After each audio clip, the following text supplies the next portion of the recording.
To hear important instructions, press 2.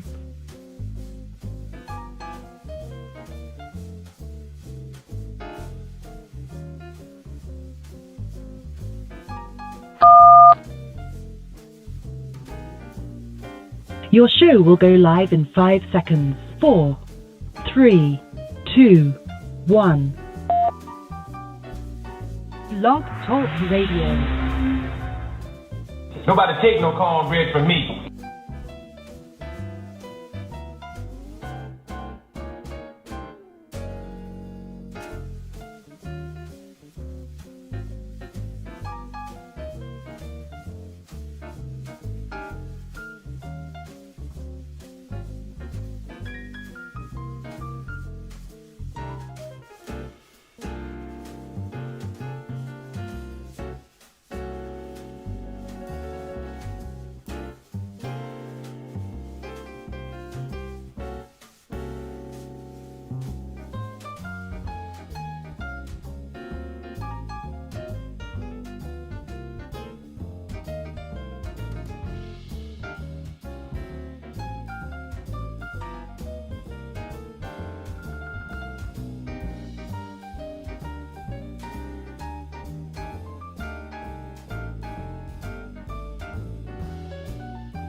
Testing 1, 2.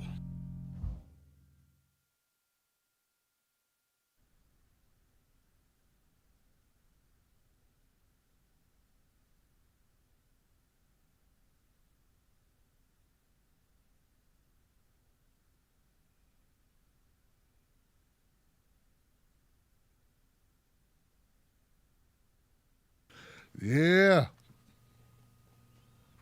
Get here on this screen here, Johnson. And, yeah. All right. Here it is. There it is. Back up. What up, people? How you doing? My name is Tim Black. Welcome to the Tim Black Show. What's going on, Johnsons? What's up? Phone number's already down here. That's right. It's Friday. Give it up. All right. What is the happenings? What's going on? What is going on? Yeah, baby, yeah. This is going to make sure that we're good on YouTube. YouTube people.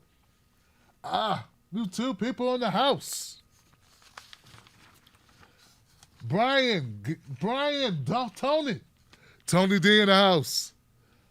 Don, the farmer in the house.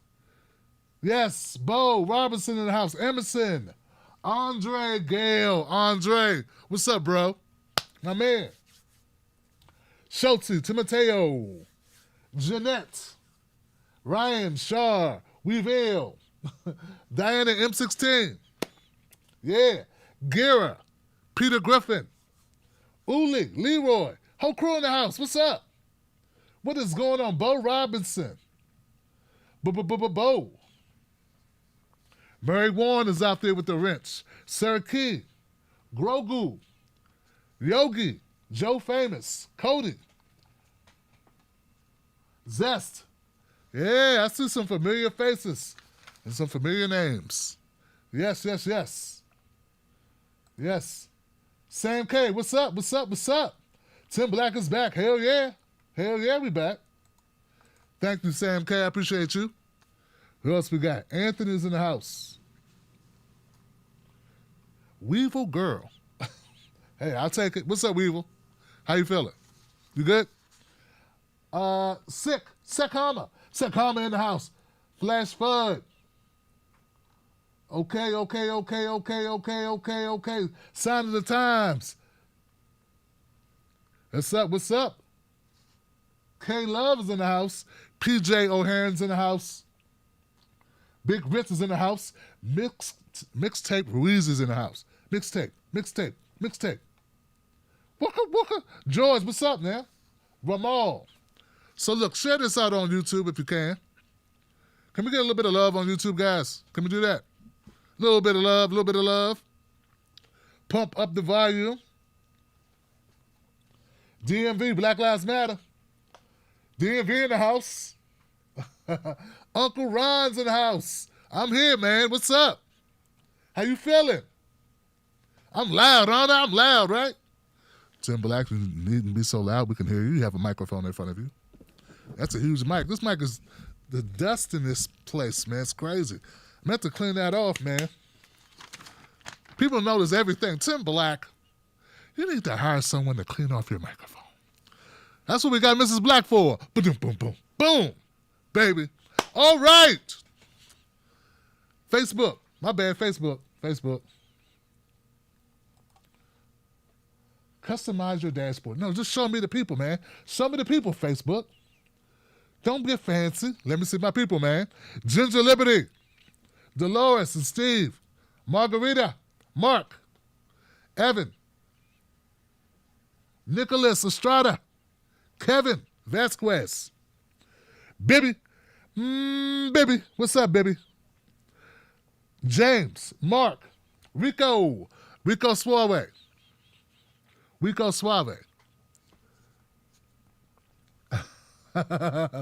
Sandra, how you doing, Sandra? How you doing, Hakeem? What's up? What's up, Sharon?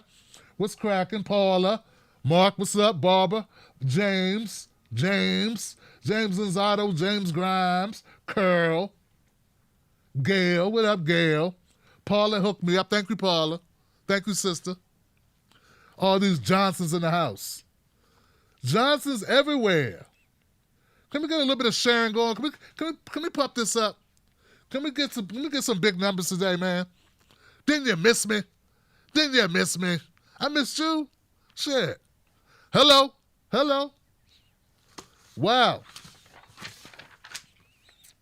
People, man, I'm telling you, man, it's a tough business. Tough business. I am that. I'll tell you, man, I'm bad, man, because I told y'all, man, I'm a different guy now. You know, every time I looked around, somebody I love is passing away. COVID could get me any day. You know? Barely hanging in there, barely hanging on. Getting stabbed. I got stabbed in the back so much, my back looked like a pin cushion. So I'm like, I don't care no more. The gloves are off, man. The gloves are off. And this is what we're going to do every time out. We're going into 2021 right. We're going into 2021 not caring about the status quo, not caring about the elites, not caring about what color jersey do you wear. Are you a Democrat? Are you a Republican? We ain't worried about that. We're worried about one thing, folks. Truth. Say it with me, y'all. Truth. That's it. So if you're new to the show, guys, let me tell you this. This is who I am, Tim Black. This is me. I show my face on screen. Look, man, if you don't even show your likeness on your show, I'm joking. Hey, man. Hey. Who am I to tell people what to do? You know? But don't send your trolls to my comment section. Don't send your trolls over here, man. What's wrong with these people? We got people who won't even show who they are on their shows. and then get their people to come harass my call-in line. What's going on, man? What's up? What's up? Can't box a ghost. You don't exist, man. What else, guys? Gosh. Oh, yeah, you can't be a leader if no one knows who you are. Can't do it, man. It don't work that way. Now, back to other... Oh, if you're new to the show, guys, I want you to know that this is the monologue portion of the show. I'm going to run down some stories. Then we open up phone lines with this number right here, 319-527-6212. People call in, and they get their conversation on. They talk about issues that matter to them. They talk about issues, news items, stories, whatever's on their mind politically, socially, whether it be race, whether it be breaking news, whether it be a story that didn't get covered, whatever it is. That's what the show is about. It's not Tim's Black 20 Questions. It's not. Huh? But that's what we do. So, let's get it cracking. We good here? Yeah, we got some people signing up, man. We got some people signing up right now. Look, if you're not a member of the Wolfpack, you should consider doing it. I strongly urge you to consider joining because if you want something done right, you got to do it yourself. That's why we do this show. Because I looked around, I was like, where is the black leftists or real, like, want people to not die because they don't have health coverage, want to legalize marijuana, want to stop police brutality, want to not have a bunch of sellouts lying to the people, want to be bold enough to call out whoever it is. Where's that show? And then I was like, well, I guess I got to make that show because that show don't exist. That's the show that you're on right now. And we've interviewed presidential candidates, congressmen, sitting congressmen, former senators, professors, lawyers, doctors, entertainers, all types of people. Right here. Movie filmmakers, directors, oh, you name it, man. We done did it, man. So become a member of the Tim Black Wolfpack by going to patreon.com, Tim's Take Live, starting at only $5 a month. $5 a month, man. Become an official. Oh, this is new, guys. You seen this?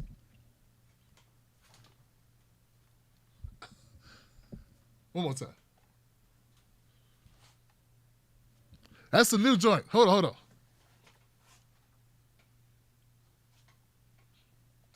That's the jail photo right there, boy. You don't think I know about that, huh? New Wolfpack. New Wolfpack memorabilia. 2021 version. I got a little modern on you. But don't worry, we still got the classic. I had the classic for like 4 years. I said, you know what? I want to jazz it up, but simplify it. You know what I'm saying? As my son would say, minimalist. You know what I'm saying? You know what I'm saying? So, if you're feeling sophisticated, you know what I'm saying? Get this. But if you feel like you're a rebel, right? You get the classic, because the rebel, the older version is like, you know what I'm saying? The fangs, you know? All right. Don't worry, guys. I got some stories I want to get to. I just miss you guys, man. It's been we didn't have a show yesterday because I really didn't have a show to do, right? And I'm like, you know what? Some people noticed I wasn't feeling too good the last couple of days. Real congested, really screwed up. So I said, you know what? I'm not going to force it. I'm not going to come out here and talk about how crazy Trump is. I'm just not going to do it. My audience doesn't want that, okay? There's a lot of shows that come out and talk about, hey, guess what Trump did? I don't do that here. We try not to do that. I don't know what's going to happen to those shows in like 2 minutes. After January, what they're going to talk about? Oh, you know what? Here's the theory, guys. We're on the endangered species list. Yeah, we're on the endangered species list. Because what's happening, guys, is pretty soon, all the resistance people, they're not going to have anything else to talk about. They're not going to have anything to fight against. Real talk. They're going to have to go after us. They're going to go after you. They're going to go after me. Right? They're going to go after people that have the guts to call out the establishment. That's right. Because they won't have any more Trump people to go after. They won't be able to go after Trump and make 100 videos. They won't be able to resist Trump anymore. He's gone, right? What will they do with themselves? They're going to do what they've always done. Go after revolutionaries. Call us, black identitarians or some crazy crap they make up for black people who know they're black and realize the situation in America is fucked up. They're going to go after those people. And they're going to go after people like you and I,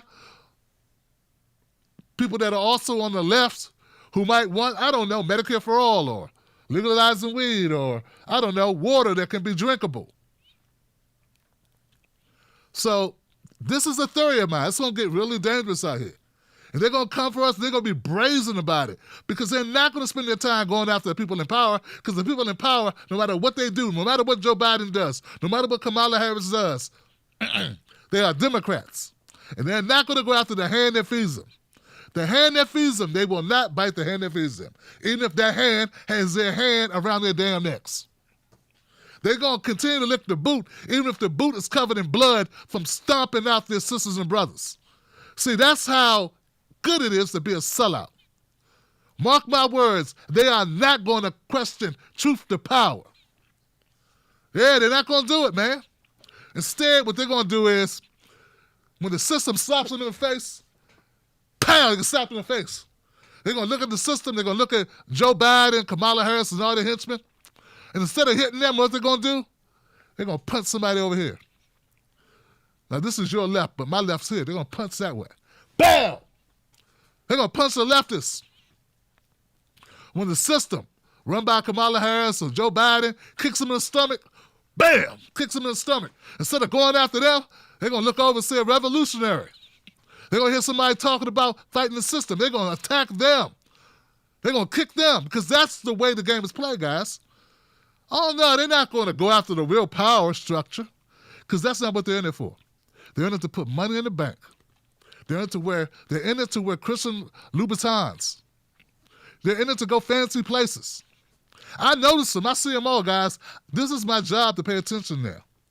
Folks, they can't even make posts. They're so scared. So everybody wants to be a journalist or a commentator and talk about politics now. They are so chicken shit. They make posts like this.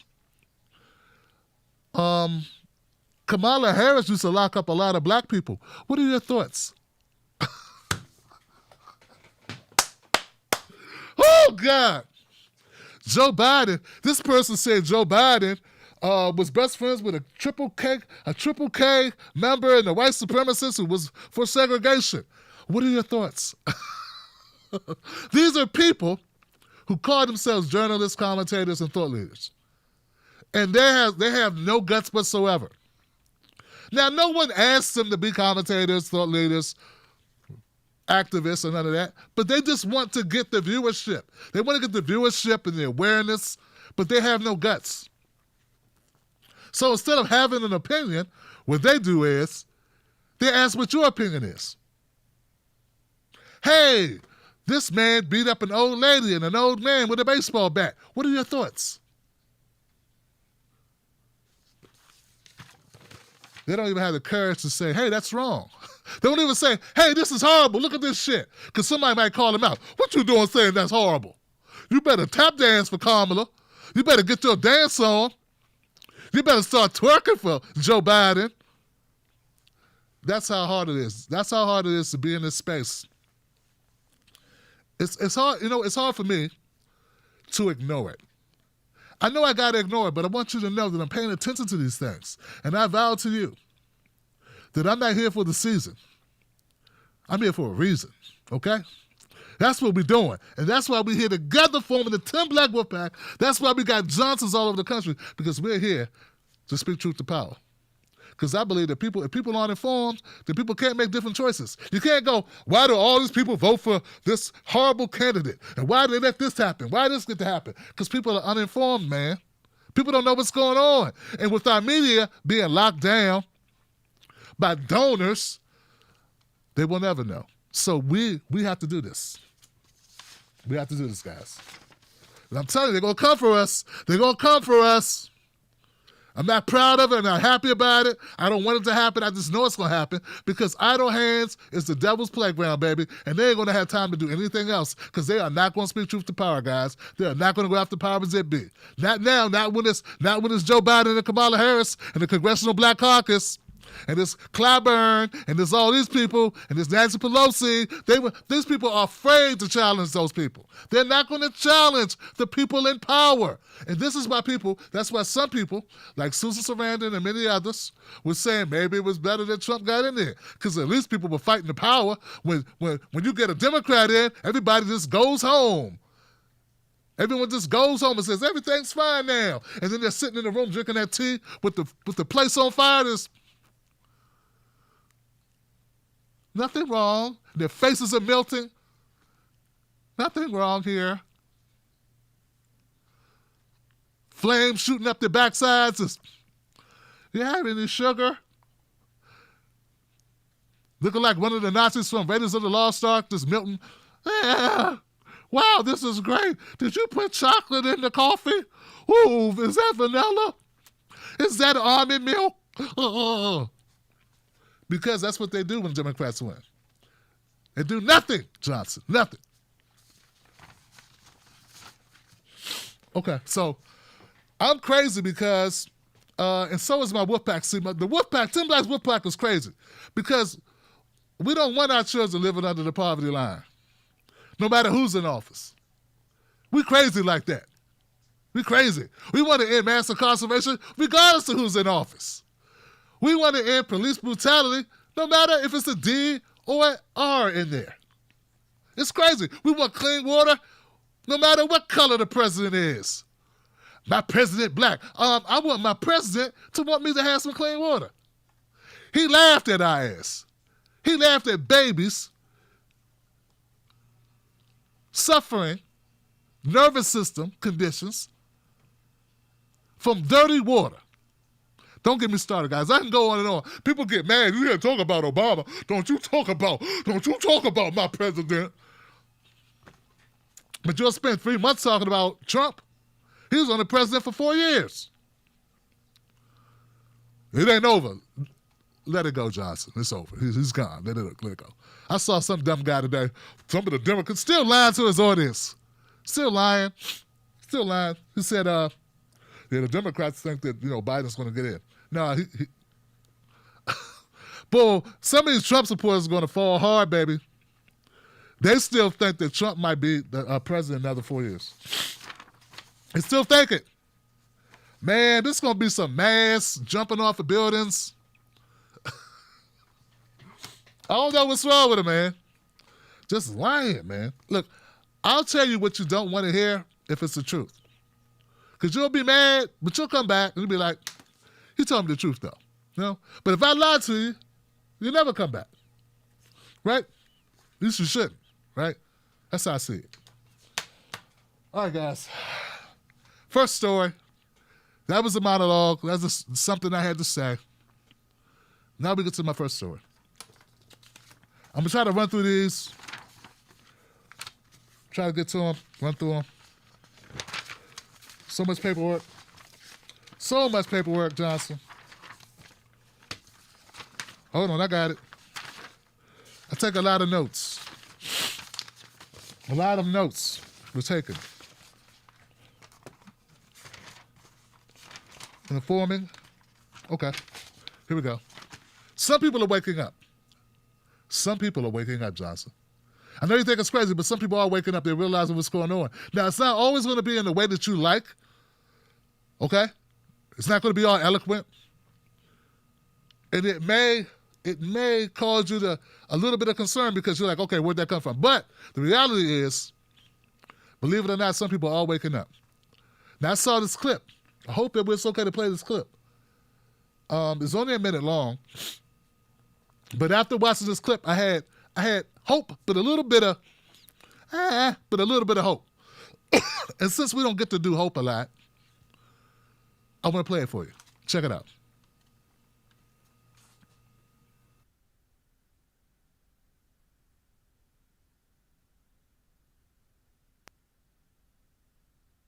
The details on why the judge said no. Here on this cafe, Vargas, is everything okay? Okay.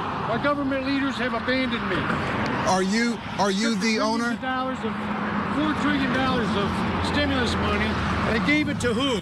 Special interest groups and campaign donors. I'm Dave Morse. I own the place. So what's going on? What's going on? You know what's going on. Tell me. You tell me. Hey, we got a government that has taken the stimulus money. They gave it to special campaign donors. They gave it to special interests. They abandoned me, and they have put me in a position where I have to fight back. Okay? So do you feel that this is the right thing to do? Absolutely. I feel everybody needs to stand up. Hey, listen, there was enough money to give every family in this country $20,000 to go home for 2 months. They chose to give it to special interests and campaign donors, the Kennedy Space Center, and they abandoned us. So you could have given me money. I'd gladly walk away for 60 days and let this virus settle down. I'm not going to do it alone. Okay? Are you going to continue to violate the state's orders and stay open? This is a state order. This isn't an order. This is a conspiracy. This is a tyranny. What do you want to tell other restaurant owners who... Wake up. Stand up. This is America. Be free. I got patriots coming out supporting me. Okay. Now, what I love about that clip is that, give it up for that brother, first of all. Give it up for that brother. All right? That brother's waking up, man. That brother's woke. Kinda. Okay? I mean, you started off really on point. And at the end of it, you know, he got off the road. He went off road at the end. Yeah, he was hitting trees and snakes and shit in the off, you know, down in the trench, you know. Road up here, him down here. But in the beginning, he was on the road solid, okay? He was between the lines. He was killing it. And I want to give him love for that because it's good to the soul to see a brother knowing what time it is. He understands that they gave all that money away and they didn't give that money to him or people like him that own businesses. He's a business owner in Michigan. And he said, look, I would have gladly taken 2 months off. Let this thing cool down, COVID-19. Let this thing cool down. I was sat at home. But I couldn't do that. I couldn't let my children's inheritance go to hell. Right? That's what he's saying. Like, I'm adding a little bit to it, right? I'm helping him articulate it a little bit. But that's what he said. He said, I would have sat home for 2 months. You could have just gave me money. We could have all just went home for a while and let this thing simmer down. But you didn't give us money. You gave us $1,200, motherfucker. And then you said, go home. Well, that held him for about a week or 2 weeks. And then, then they started knocking on the door for the money. Okay? They started knocking on the door at that point because companies, the bill collectors want their money. So here we are. And I'm telling you guys, there are some people that are waking up, and I'm seeing a lot more of it, and this is not about party, it's about reality. It's about reality, folks. So people keep talking to me about there's going to be a civil war. Stop fantasizing, okay? Stop fantasizing. But what there should be is a revolution, okay? And that revolution should be against the people that got the money. At some point, all of us have to recognize we're fighting amongst ourselves where they take the money and run out the door. At some point. And that brother right there is calling it out. So I'm glad to see it where obviously there are people that know what time it is.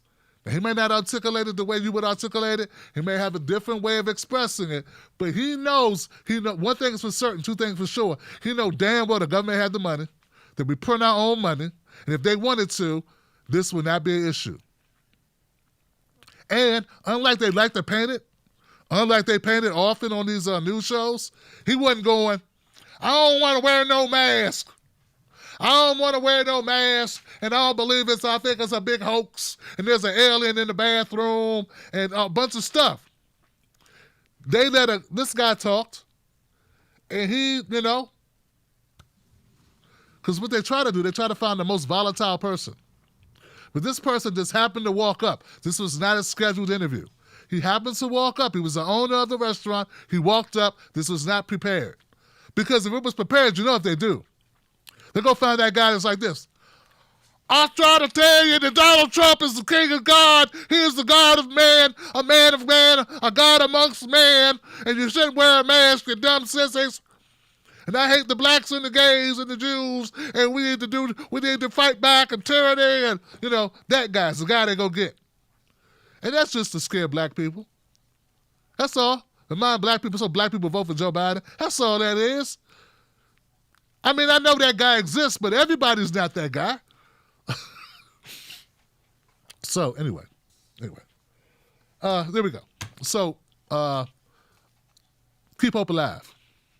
Fight the power.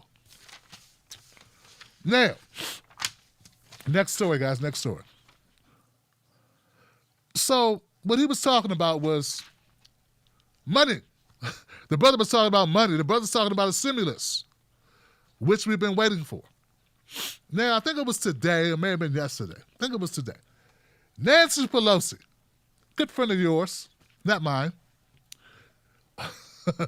Nancy Pelosi went on a little rant today with a reporter from CBS because the reporter from CBS asked her a question like, hey, Nancy Pelosi, why didn't you take more money before? Yeah, Nancy Pelosi, like, you didn't take the bigger money for the stimulus. The House Democrats didn't want to take the big money. But now you want to take smaller money, and now you say that's a better deal to take less money and give to the people? It's kind of hard to understand.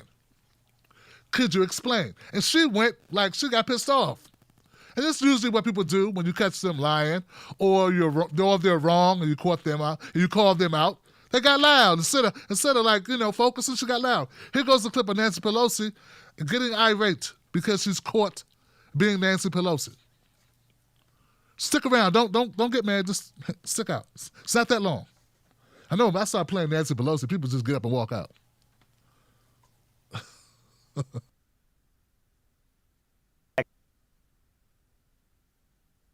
And getting the rest of the half at a later point. She had made that position pretty clear for some time. So I asked her earlier today if that was a mistake.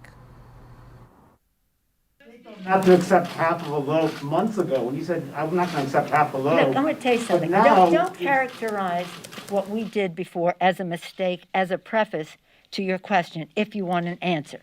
That was not a mistake. It was a decision, and it has taken us to a place where we can do the right thing without other, shall we say, considerations in the legislation that we don't want. So we're very pleased at where it is, and as I say, with a Democratic president committed to a scientific solution for this, with the idea that we will have a vaccine, it's a complete game changer from them.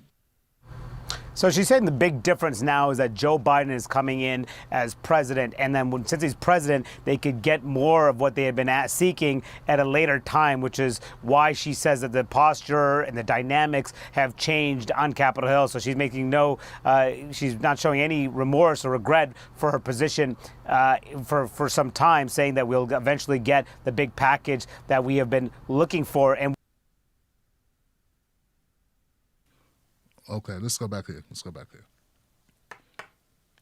So I just want to make sure that everybody's clear on this, okay? Because I had to watch it a couple times.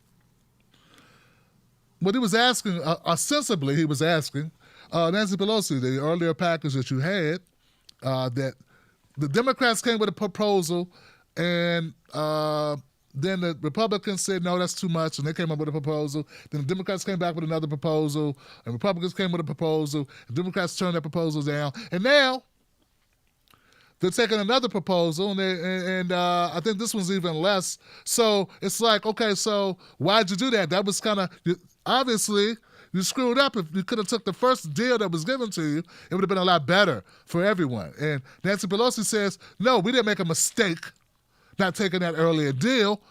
We made a decision. Okay, Nancy Pelosi, you made a bad decision. That's what you made, a bad decision, okay? Now, let's talk about, and she says, and the reason for making a bad decision and why it's okay is because, well, we got Joe Biden now. Yeah, we got Joe Biden now, and we know he's the ruler of all things. He's the King of Kings. He's a man upon man. He's going to restore the soul of America. So all these people at home that are struggling, the long lines for the free food, the food lines, and the people that don't have the oil to heat their homes in the winter, it's getting colder. All the kids that aren't eating because they used to eat at school, missing lunch and breakfast, all the unstable food situations, all of the people that are looking at an eviction, all those folks who are hurting like hell right now, guys, they're okay because, bam, Joe Biden got elected. Now, just to crystallize that, because we're going to talk numbers, here goes the brother from CBS breaking down a little bit further the differences between the package that was on the table that the Democrats could have taken and the one they are now taking. This is important. How does the deal that she had but turned down months ago compare to this deal that's on the table now? Well, she had been pushing for $2.2 trillion, which was down from more than $3 trillion in aid that the House passed back in May. The Senate Republicans, of course, did not want to take up that $3 trillion package, which is why she went down to $2.2 trillion. And then the White House came back up and said they would be willing to go up to about $1.8 trillion. Now, the White House package at the time, Brianna, it was not very detailed. There were a lot of questions about exactly what it would entail. Pelosi did not like the direction that they were going, and Senate Republicans were resisting going up to the level that the White House wanted. But Pelosi was not willing to go with the White House's proposal at that time, which was what led to the breakdown before the elections. But right now, what's clear is that this proposal, if they accepted roughly $900 billion, is much less in scope and size than what the Speaker had been pushing for some time. But it's something that both sides believe they can agree to, as so many people are waiting for action. Okay. So just so we understand what we're talking about here. Because if you watch that clip, some of you watch it at home, you'd have been like, you probably wouldn't have watched it, but keeping it real. Some of you wouldn't have watched it, but understand what he's saying. The Democrats wanted $3 trillion. $3 trillion. The Republicans said, no, it's too much. No. So then the Democrats said, well, we'll do 2.2 trillion. Okay? 2.2 trillion. The Republicans said, nah, that ain't good enough. We'll give you 1.8 trillion. Democrats didn't want to do that deal. They said 1.8 is not enough. 1.8 is not sufficient. 1.8 is garbage. Really what I believe it was is the Democrats did not want the Republicans to have a win. They didn't want the Republicans being the ones that said, yeah, we decided, yeah, we did this for you, America. Because they wanted to beat Trump. So they didn't want anything, they didn't want the Republicans to be able to say, we did this. So they said, nah, 1.8, that's not enough. And now the deal that Nancy Pelosi won't admit is not a great deal, is half the 1.8 trillion. It's 900 billion, Johnson, what is exactly half of 1.8 trillion. She wants you to believe, and she wants me to believe, she wants us all to believe, that it's better to have $900 billion as opposed to $1.8 trillion. Okay? That's like saying it's better to have $5,000 than $10,000. Oh, it's better to have $1 million instead of $500,000. No, it's better to have $500,000 instead of $1 million. In what world does Nancy Pelosi think we live? In a world where there are no calculators? In a world, there's no 1 potato, 2 potato, 3 potato, 4. Nothing. Nobody has fingers to count on. Nancy Pelosi's full of shit, okay? This deal, it's not a better deal because Joe Biden's in there. This is a better deal because it's the only deal you can get. And the clock's running down. And you want to spin it. You want to spin it like all things. That's what politicians do. Politicians spin deals. But it's very obvious that if all things being equal, making twice as much is always better. It's always better to make twice as much. If you were offered a job, they say, well, we'll give you this job. It's $100,000. I dare you to say, no, I don't want the $100,000. Stick the $100,000 in your ass. Give me $50,000. You got a deal. That's what the Democrats did. Okay? Why come Wolf Blitzer can't explain it like that? Because Wolf Blitzer's a liar. That's why. Why can't Anderson Cooper explain it like that? Because I don't know. Anderson Cooper, not a straight shooter. This is what Nancy Pelosi and the House Democrats did in this, okay? The leadership did. Not every House member. It's not every House member's fault, okay? Just like everything is not every Republican's fault. But this is the leadership. This is the team. When you wear the jersey and you do the wrong thing, you get the stick, okay? You get the stick or take the jersey off. Here's the deal. They went up to the job. They applied for the job. When they got to salary negotiations, they said, I won't take $100,000, give me $50,000. That's what they did. And that $50,000 is not for them. It'd be dumb as hell to do that for yourself. They did that for all of us. They did that for all of us. It ain't even about them. It's about us. They're negotiating on your behalf. They're negotiating on my behalf, my kids' behalf, your neighbor's behalf, neighborhoods, communities, cities, all of us. And instead of getting more, they got less. And now she wants to get angry. Nancy Pelosi, you shouldn't be angry. We should be angry, not you.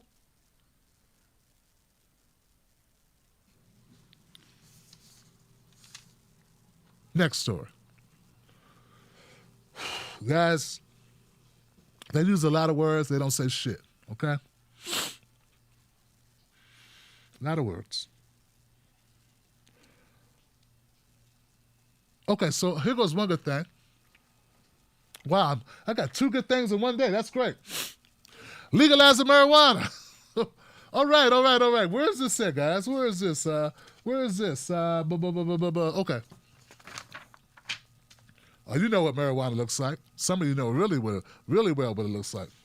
The House passes a landmark bill decriminalizing marijuana on a federal level. The House on Friday passed sweeping legislation that would decriminalize marijuana, expunge nonviolent marijuana-related convictions as Democrats sought to roll back and compensate for decades of drug policies that have disproportionately affected low-income communities of color. By a vote of 228 to 164, they approved the measure, was bipartisan, and it was the first time either chamber of Congress had endorsed the legalization of cannabis. The bill will remove the drug from the Controlled Substances Act and authorize a 5% tax on marijuana that would fund community and small business grant programs to help those most impacted by the criminalization of marijuana. This is what you call a good thing. Okay, this is a good thing. It's not everything, because it's got to get through the Senate, and no one's hopeful that it'll get through a Senate, at least if a Senate is full of Republicans. Okay, but this is hopeful because this is the first step. Well, it's not the first step. First step is getting the bill written and getting it brought to the floor.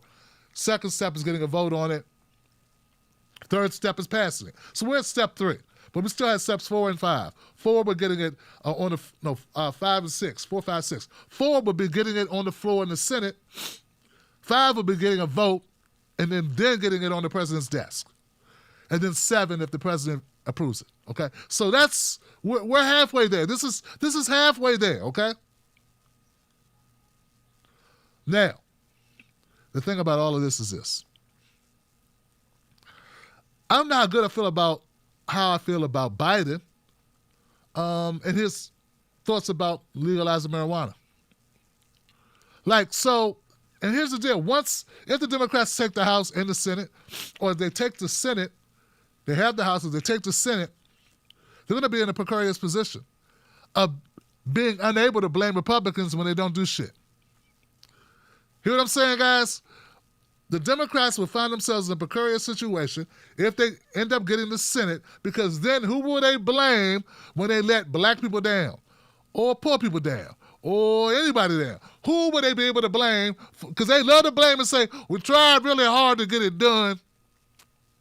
We tried so hard to get it done, but we couldn't get it done because of them. Give us money so we can fight them. So in a minute, it's going to be up to the Democrats. Maybe, right? Maybe. And I'm not so. And look, and even if they do get a Senate, I don't feel so good about Joe Biden. Okay, I'm gonna tell you, I don't trust Joe Biden. I'm not one of these people. You know, I'm not. I know a lot of these people do. They trust that. Oh, Joe Biden. I don't do that. He's a man of empathy. He's got great moral character. He understands laws. I don't want to hear that. I don't want to hear it. I don't want to hear it. Okay. But I don't believe that Joe Biden's going to get in there, lean in, or any of that on these issues that really matter in order to change a systemic. This is a racial justice issue. I saw an idiot. I know I can't control the universe, but I can't stand these conservatives, particularly black conservatives, making dumbass arguments for not legalizing marijuana. Actually, a guy said, who has a following, he said, I'm against legalizing marijuana because if you legalize marijuana, what they're going to do next? Legalize opiates? And people clapped and gave him thumbs up. Guys, police departments all across the country have been using marijuana laws in order to prosecute, lock up, jail, fine black people for centuries. A couple centuries now. They always have a reason to search black people and a reason to get them on some petty shit. This has become a reason. It becomes a thing that gets to use just to put you through the criminal justice system. And as a black person, if you don't understand that and you call yourself a political commentator, you should shut all the way the fuck up. You should not talk ever again. Your ability to speak should cease because you don't know anything. You don't know what drug laws have been used to do to cripple your people historically in this country. It's sort of like the vagrancy laws of the Jim Crow era, when if you didn't have a job, they lock you up. And the only job was sharecropping, which was basically slavery. But if you didn't want to do that, and they find out you didn't do the job, or you didn't take that job, they come lock you up using one of the black codes, vagrancy laws, that you're idle and you don't have a job. So they send you to jail, and what do when they send you to jail? They rent you out, they lease you out to that same plantation that you didn't want to sharecrop on. But now you're a real slave with chains on. Get it? But these people don't know enough about history, about policing in this country, and the laws, how they were written, to hurt black people. They have no clue. And I get it if you don't understand it, but learn it. Damn it, learn it. Because the reason why we need to take all the laws off the books, and we need to keep taking laws off the books that have been used historically to extract money from poor people. And since black people are mostly poor people, most of the poor people in America disproportionately are black people, to extract money from black people and get them to work for corporations while in prison, and fund state budgets that fund jobs for people to work in law enforcement and prison system. I mean, we all know about the prison industrial complex. I mean, to not know anything about this stuff and just throw red meat at conservatives who don't know shit either. Just throw red meat. Only thing they think about is the wacky weed, the guy in the corner smoking wacky weed who don't want to go to work. We have to become more sophisticated. Even if you disagree with legalizing cannabis and decriminalizing and expunging records, at least have an argument that's not based on some shit you saw from a 1960 movie. At least do that. At least make your argument more sophisticated than, well, if you legalize cannabis, what you gonna do next? Legalize heroin?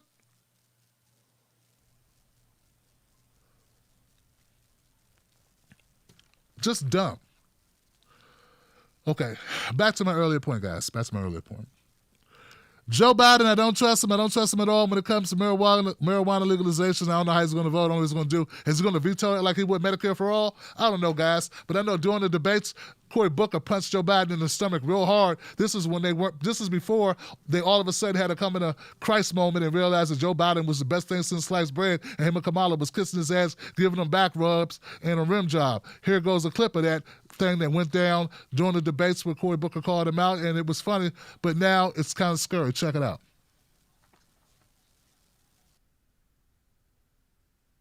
Policing issues that now are at the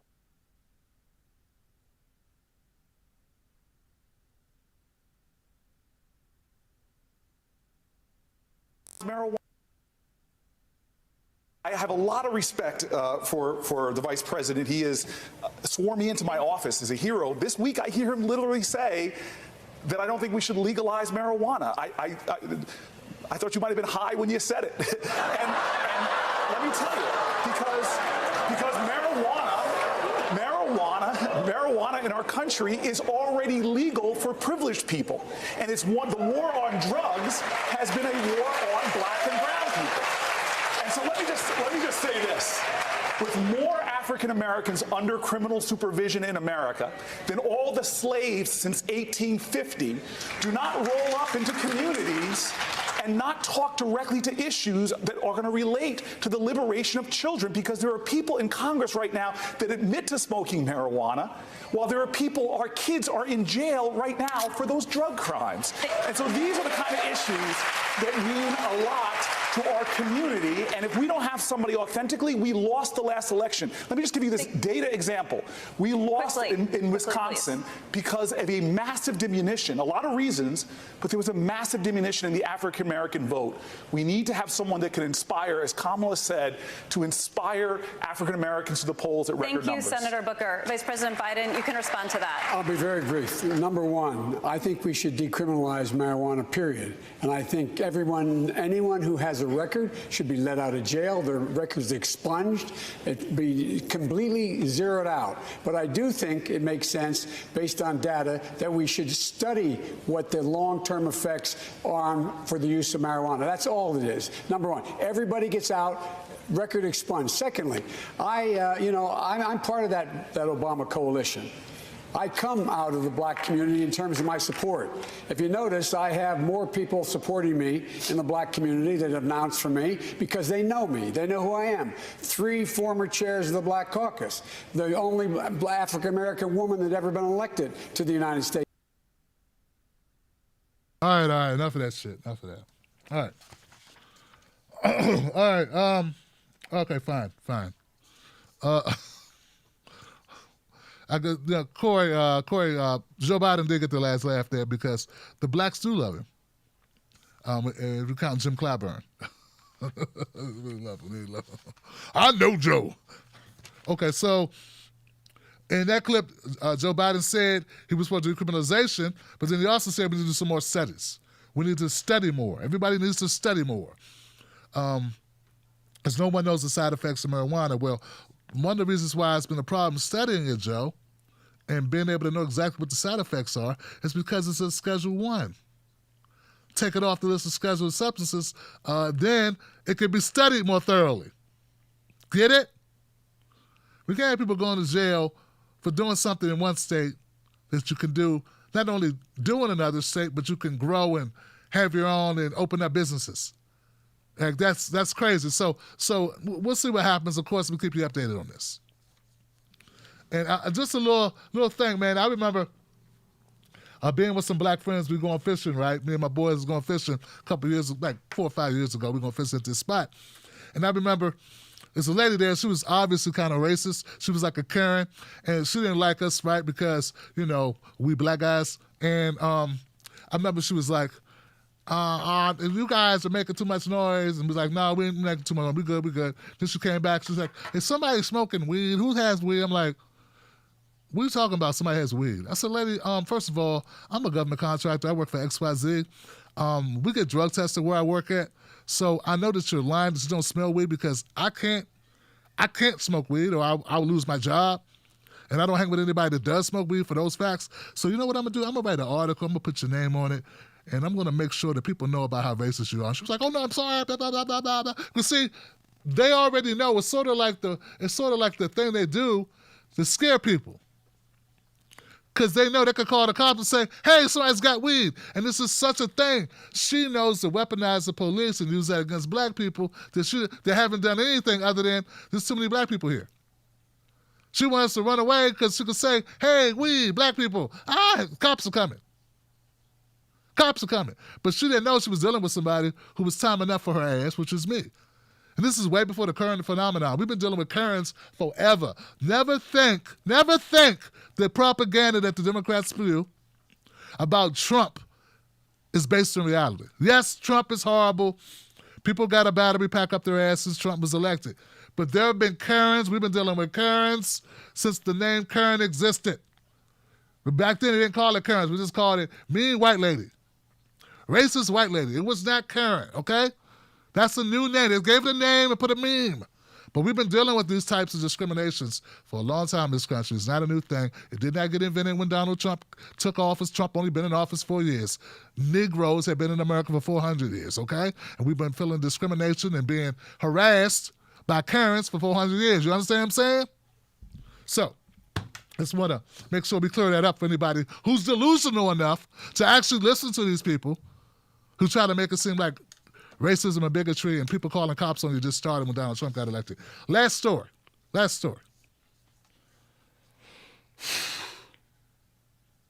I'm reading a book called Black Tax by Sean Rochester. It's a book called Black Tax by Sean Rochester. The book is so good, it's too good. Oh, it's too good. It's one of those books, I can only read it like 5 pages at a time, and then I have to stop and have a drink. It's that good. It's too good because it keeps pointing out the black tax. It keeps pointing out all the ways in which my life is harder because of one thing, and one thing only, Johnson. I'm black. That's a problem in America. I mean, not only. Okay, so when I go buy a car in the black tax book, they did studies. There's studies where Toyota's been sued, Ford Motor Company's been sued. Various automobile manufacturers, not manufacturers, but loans. So when you need to get a loan to finance your vehicle, they're charging higher rates for black people. For no other reason. Same credit score, same everything. But if you're black, they were charging higher interest rates. So like when they do the lending and they look at where you live at and they look at the zip code.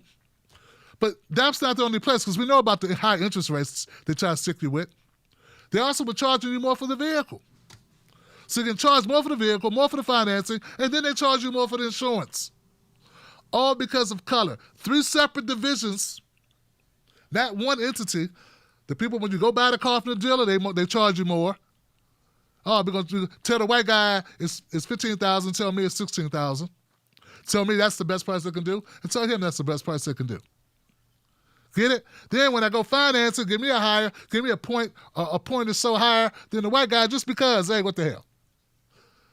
What the hell? And then when I go get insurance on the car, they give me a higher rate, even if we live in the same comparable neighborhood. It's horrible. But you need to pick this book up. You need to understand what's going on. Sean Rochester is a great writer, and he understands finance, and that's what he does, and that's why it's called the Black Tax. It's not about morality and do you feel bad about black people being in this situation. It's about what it's actually cost in numbers. Money. That's why it's called a black tax. Okay, so, because people always say, well, the black people... No, that wasn't my final thing. I bring it up because my last story is Michael Eric Dyson. He was on Ari Melber's show, The Beat. Now, I met Ari. Ari's a good guy, and I like Ari. And I met Michael Eric Dyson back in the day. You know, he's from D.C., or he teaches at Georgetown. So I bumped into him, and I took a picture up with him. I talked to him. This was like 10 years ago. Anyway, he was on Ari's The Beat just yesterday, today, because it's December 4th, right? It's Sean Carter's birthday. Okay. And they had a conversation about defunding the police. And we all know we've been talking about defund the police, right? That's a conversation we've all been having. We've been seeing it play out. Obama, ASO on this situation, we all know. We'll talk about that. But here goes the clip of Ari Melber trying to get Michael Eric Dyson to grow a pair of balls on this issue and actually give us an answer. And it's disappointing me, Michael Eric Dyson. Really disappointing me. Policing issues that now are at the forefront of pressures on the Biden administration. Barack Obama was talking about, hey, you got to stop Mitch McConnell before he stops you. But Obama, anything he did get done was earlier in the first term. Will police reform be big? This is already, I want to get your views on it. Politico reporting Democrats' own internal battles. House Democrats have a bill that would do something that many have called for, which is just ending this type of immunity for police. Biden hasn't gone that far, instead saying they want to, quote, rein it in, and providing little indication of what that looks like. Your view on that issue and how important should it be in a Biden era? That's a healthy discussion. Isn't it beautiful to have a return to internecine squabbles among parties? Not the total subversion of democracy, not the neo-fascism, not the shadow government that this ostensible post-presidency will provide for us. I mean, Donald Trump is engaging in a soft coup, they say, but maybe in a coup that is silent, but at the same time trying to subvert democracy. It's a return to business as usual in the best sense of that word. I think the Democrats ought to hammer that out. I think that those who understand that policing has been detrimental, and for everyone who says, oh, no, let's just reform the police, that's been tried for a long time.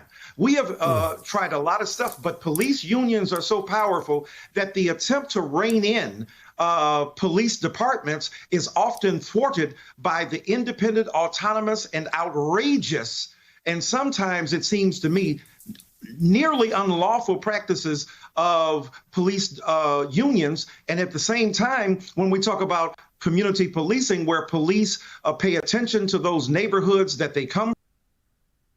The hell, man.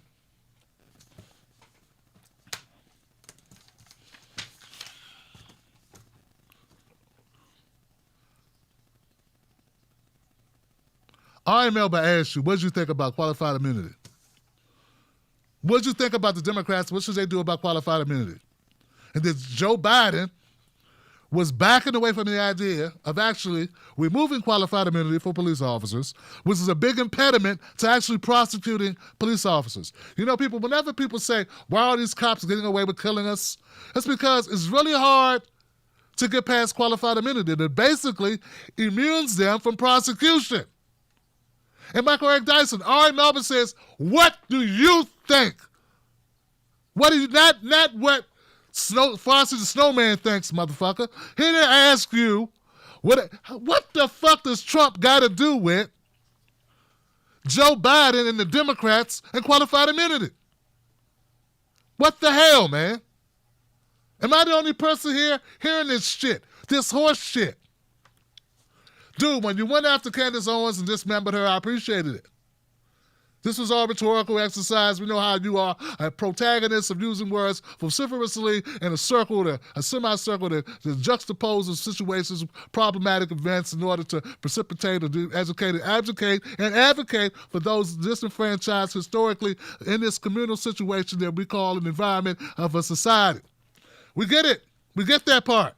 But, dude, if you don't call a fucking lame-ass Joe Biden rubber-spined, limp-wristed, ineffective bullshit, double-speak, lying ass, not willing to go to the mat for the people. He said, remember when Joe Biden was sitting up there accepting the nomination? He said, and I want all the black people to know, if it wasn't for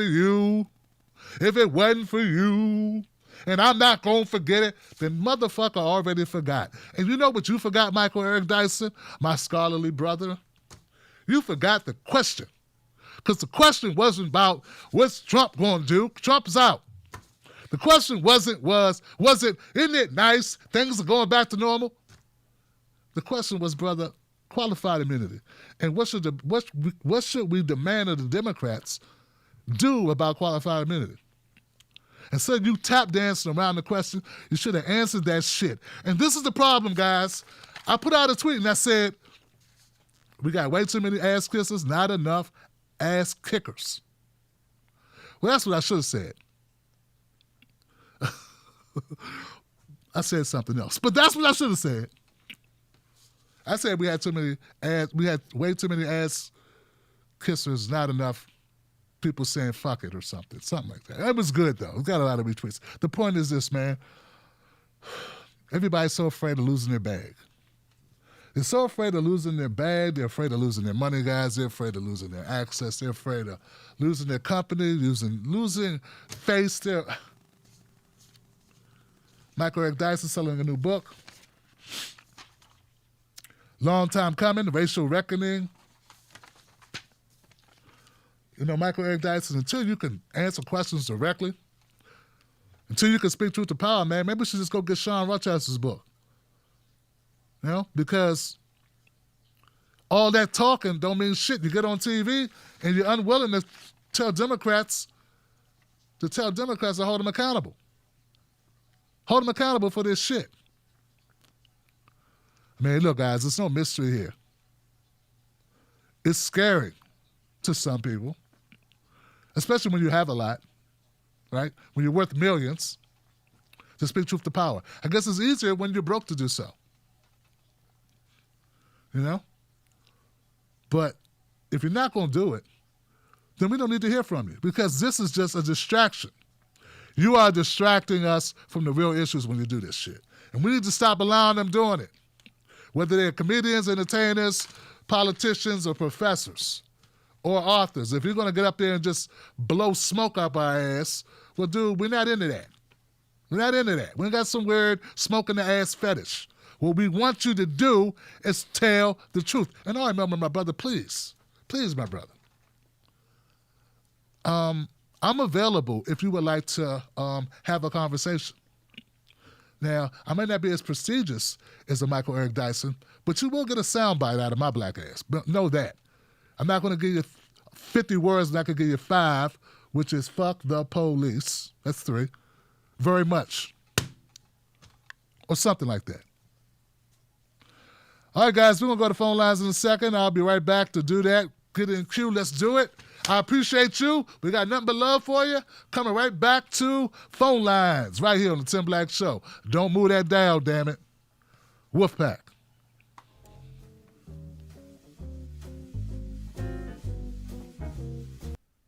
Tim Black. Tim Black is the host of The Tim Black Show. Independent news that leaves you informed, inspired, and sometimes entertained, but always in the know. Go to timblacktv.com and sign up today. The Tim Black Show is news for people who can't stand the news. See you there.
All right, guys.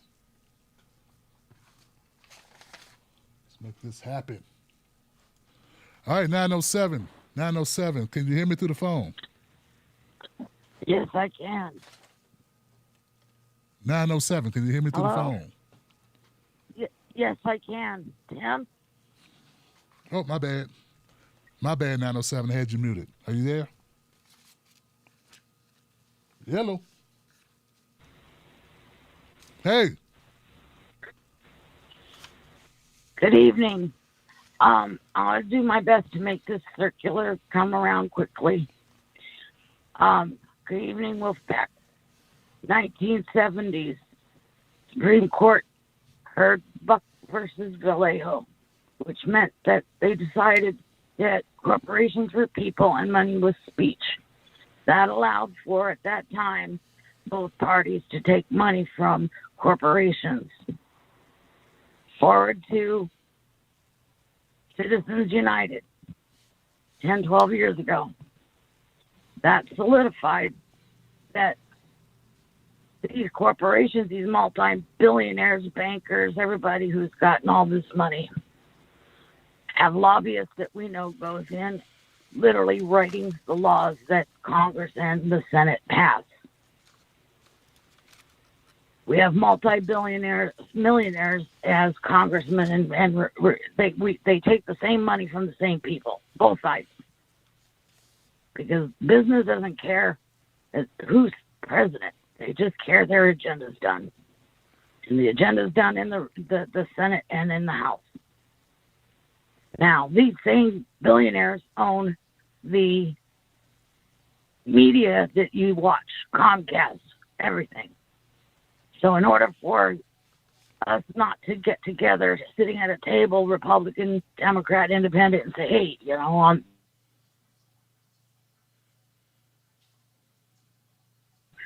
and we all get together and get angry at the big top guys, they divide us.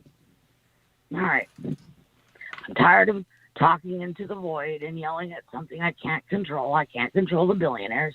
I can't control the Congress and them. They don't take our calls, and if they do, they just give us lip service. And then they talk to their media people to double speak us and talk down to us like we're idiots, or divide us longer and more, and never platform anybody who tells the truth. Now, because of this, I've been obviously, like many millions of Americans, pretty upset at how the hell do we get this to change? Because, since the 1970s to now, we have literally had multi-billionaire, multinational corporations move our entire nation to the right. Even Obama. Obama did some of the worst shit that none of the Republicans could ever even get done. So I'm thinking, all right, I've got family members and people in my community who are about to be evicted as of the 31st of this month because the government's not being effective to us. They're not going to give us stimulus. Okay, that's all. We already knew this was off the board. But it's solidified now. It's in everybody's minds right now, and they're really mad about this. And so I thought, well, wait a minute, Laura, what would you do? These congressmen and them don't listen to us, but who do they listen to? They listen to their donors, so-called donors, the people that buy them, the multinational corporations that make the laws. Bankers were given trillions of dollars of our money when they didn't need it under this CARES Act. That money is going to be used to evict us. So we are actually paying for them to evict us because they own the mortgages on our homes, the land management of our apartments, et cetera. They own our debt. I'm in a small enough town that's all beehive pissed off. I got a hold of a couple people I know here because I live in the Capitol, and I said, hey, check this out. Why don't we make a list of every bank that received CARES Act money here that holds the mortgages? And then we go straight to them. Get it publicized, get it into the media, get it onto our own cell made whole by our money. That means you have not lost any money. That means you will not be foreclosing on our homes. You will not be not paying for it to be done. So I figured, well, maybe I'd share that idea here, and maybe everywhere where we can go to community organizers who are working for the homeless and this home crisis, business crisis, and we take it to the banks. Literally, you take it to the banks, make noise at the banks. You make the banks uncomfortable. They're going to make your congressmen uncomfortable. They're going to make your representatives uncomfortable. They're never going to know how we have to scrape to survive. They're never going to know the devastation we're going to face, but we're going to make them understand it. Make them understand it. And then our leverage is you find they're called, oh, damn it.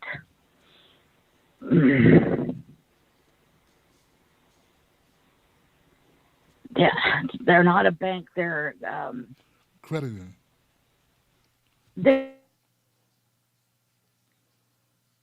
You let them know we're moving everything over to the credit union. Thank you. Mm-hmm. I'm sorry, honey. I'm really not well. But I thought it's people power. We need people power. Now we know that people can't even get, the ones that are lucky can get into cars and go wait 8 hours for a box of food. Many people that can't even walk there don't have a car, don't have transportation. Mm-hmm. So what do we do locally in our areas? We take it to the banks that make them uncomfortable, make them understand all across this nation. And we have to get on it right away because the 30 set it for Christmas Eve. Let people know this is how the Americans are so home, and these are the people responsible for it. They have money, our money, and they're using our money to evict us out of our own homes when we were told to stay home to flatten the goddamn curve, and our nation isn't helping us. So we got it. We all have cell phones. We all have a way to make this go online on YouTube. I know it's too soon. I mean, not enough time, but we got to try. All right, Laura. That's all I had to say. Let's try. Okay. Well, thank you, Laura, for the phone call. We appreciate it, and thank you for the suggestion. 559, you're live. Freedom Friday. What's your name? What's your comment? Brother Tim, it's Brother Eric. How you doing? Hey, what's up, Eric? Good to hear you. Oh, likewise. No, I'll piggyback off the bat for what she said, because that actually ties into what I was going to talk about. I'm actually really glad that you showed that clip. I mean, I encourage everybody to watch the rest of it, but you get the basic gist about what the rest of it is, just because it's, hey, these are people that work for a living, and if you don't get out of bed in the morning, I mean, I remember my dad for years, and I would still joke with people, hey, I work for a living. And that's actually pretty profound. I mean, it says, hey, if I don't get out of bed this morning, I don't make no money. And there's a lot of people like that. I actually have a lot of clients that are like that, a lot of small business clients. And it's easy to see where the attitude comes from. That clip is actually very, very important. You should almost study it. And hey, so government shuts them down. That's the way he puts food on the table. And it's easy to see how a guy like that would get an attitude about, well, yeah, government, yeah, screw the government, because they shut my ass down, I'm going to go out of business. And then they get some asshole like Trump, well, yeah, see, smaller government, that's what it's going to do. And they're fleecing you too. So, what is it? And it's poverty. Yeah, I think people have grown a little accustomed to, I don't know, paying bills, eating, feeding their family, kind of staying off the, keeping something that they built up. He was the owner. So it's stuff like that. But, hey, the fiscal year is almost end. There's still ways to plan. And like previous sister said, business doesn't care. I'm here to tell you, there's numbers and facts to, Russell Investments, Investco. You look at the numbers that they have, they do not care who's in office. The markets have historically grown at a steady, I think like 6 to 7%, per year since the Great Depression, at least. So there's volatility. Of course, there's absolutely volatility, but in the long run, no, it keeps going up. They don't really care. Because what is it? It's growth. And that's the thing. That's what they talk about. And I mean, the one thing I'm heartened is, I mean, now, I don't know if too many, you might be too young to remember, but see, Walmart, there used to be a time where you go to like a Walmart and it was a pit. You avoided it. But then why did they have to change? Because they became unshoppable. And they became unshoppable because, I mean, they weren't paying anybody. Now they raised their wages. They kind of upped their game. A lot of these big box stores are upping their game, and that's something that we can do. You know, kind of selective purchasing, planning, prudent planning, and just ignore the noise. You know, because a guy like that, people would probably tune him out. Oh, yeah, he's just a Trumper. Actually, you may not see eye to eye on anything else, but you know what? We can see eye to eye on that. And it's amazing. I got a lot of clients actually like that, with that very similar attitude. I mean, I don't see eye to eye on some things. I've been trying to keep politics out of, I mean, especially when it comes to, you know, taxes, finances, and business and whatnot. But I mean, Jesus, it's been so intertwined that it's been damn near impossible. I mean, I get people asking me about. It reminds me of in 2012 with with old Romney. But just we gotta stay focused. And if we can stay focused and just kind of tune out the noise a bit, or tune out the noise a lot, and listen to rational, because we all got common sense. And again, it's the whole work for a living. And who's the real moocher? The guy that doesn't have to get up in the morning? Because I mean, what is that? Investments? What is that? Yeah, dividends. Oh yeah, interest on their money. They don't got to do anything. What are they innovating? They don't innovate anything. The guy that's on the line, the guy that's pulling the lever, running the machine, driving the materials over to the manufacturing plant, stuff like that. I mean, this is very basic, fundamental stuff, and it's up to us. We're going to be the ones that do that. And I mean, some have a much stronger, opinion of that than others. But I mean, we all want to feed our families. We all want to, we're all just trying to make our way. We all basically work for a living. I mean, Lord knows. It is what it is, so let's just keep on and let's plan for the fiscal year 2021. There's things that still can be done for, people's personal or business tax situations. After 12/31, though, just keep that in mind. So let's stay the course. All right, Brother Eric, I appreciate it, man. And thank you for pointing that out about the clip, man, because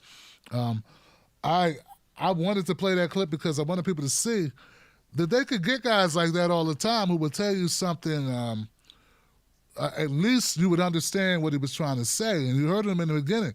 And I want to underscore, he said, if you would have gave me money, of course I would have stayed on for a couple of months and let this thing simmer down. That wasn't something you heard articulated much from CNN or MSNBC regarding the people in Michigan. The owners, the entrepreneurs or the business owners, right?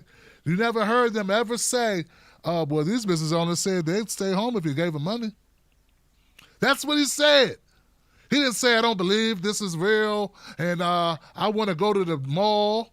He said, I would have shut down my restaurant with no problem if you gave me money so I could do it. But you didn't give me money to do it. Instead, you gave money to people who didn't need the money, and you left me dangling in the wind. And now I have to reopen, or I'm losing my business. And I think that would resonate. So I'm not saying we have to agree with them on police brutality or legalizing marijuana. Maybe we had different opinions on those things. It's probably likely, right? Gay marriage or something, right? But on this particular thing, and we do see, we do understand each other on this particular thing, and why weren't they displaying that? And we all know the answer to that. But remember, this show, sometimes we reach people who don't know. So people who don't know how the media plays this against each other, people who don't understand the extent that they'll go to keep a narrative running, to keep us distracted. Meanwhile, it's been almost a damn year, yo, and some people got the whopping sum total of $1,200.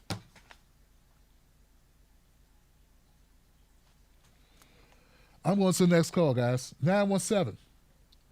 You're live. Freedom Friday. What's your name? What's your comment? Yo, Tim Black. It's your boy Sam in New York City. How you been, man? What's up, brother? Good to hear from you, man. It's good to hear from you too, man. I'm glad you're doing better now. I'll just keep it short, man. So on the point you were making about the legalizing of marijuana, even in New Jersey, they just legalized it, but it was like a people's ballot. And I'll tell you, man, work on the ambulance, I can tell you for a fact it's going to be a lot easier dealing with people who might get a little too high as opposed to getting drunk. And any cop, any medic would tell you, you can convince the dudes who are high with a bag of Doritos. A drunk dude's going to try to bash a bottle over your head when they have to take you to the hospital. But the whole thing about when Joe Biden was saying, "Oh, this needs more research," that's nonsense. It's utter nonsense because all you have to do, administration, and I'm sure most of your viewers know this, but it was the whole war on drugs, and they had done a bipartisan study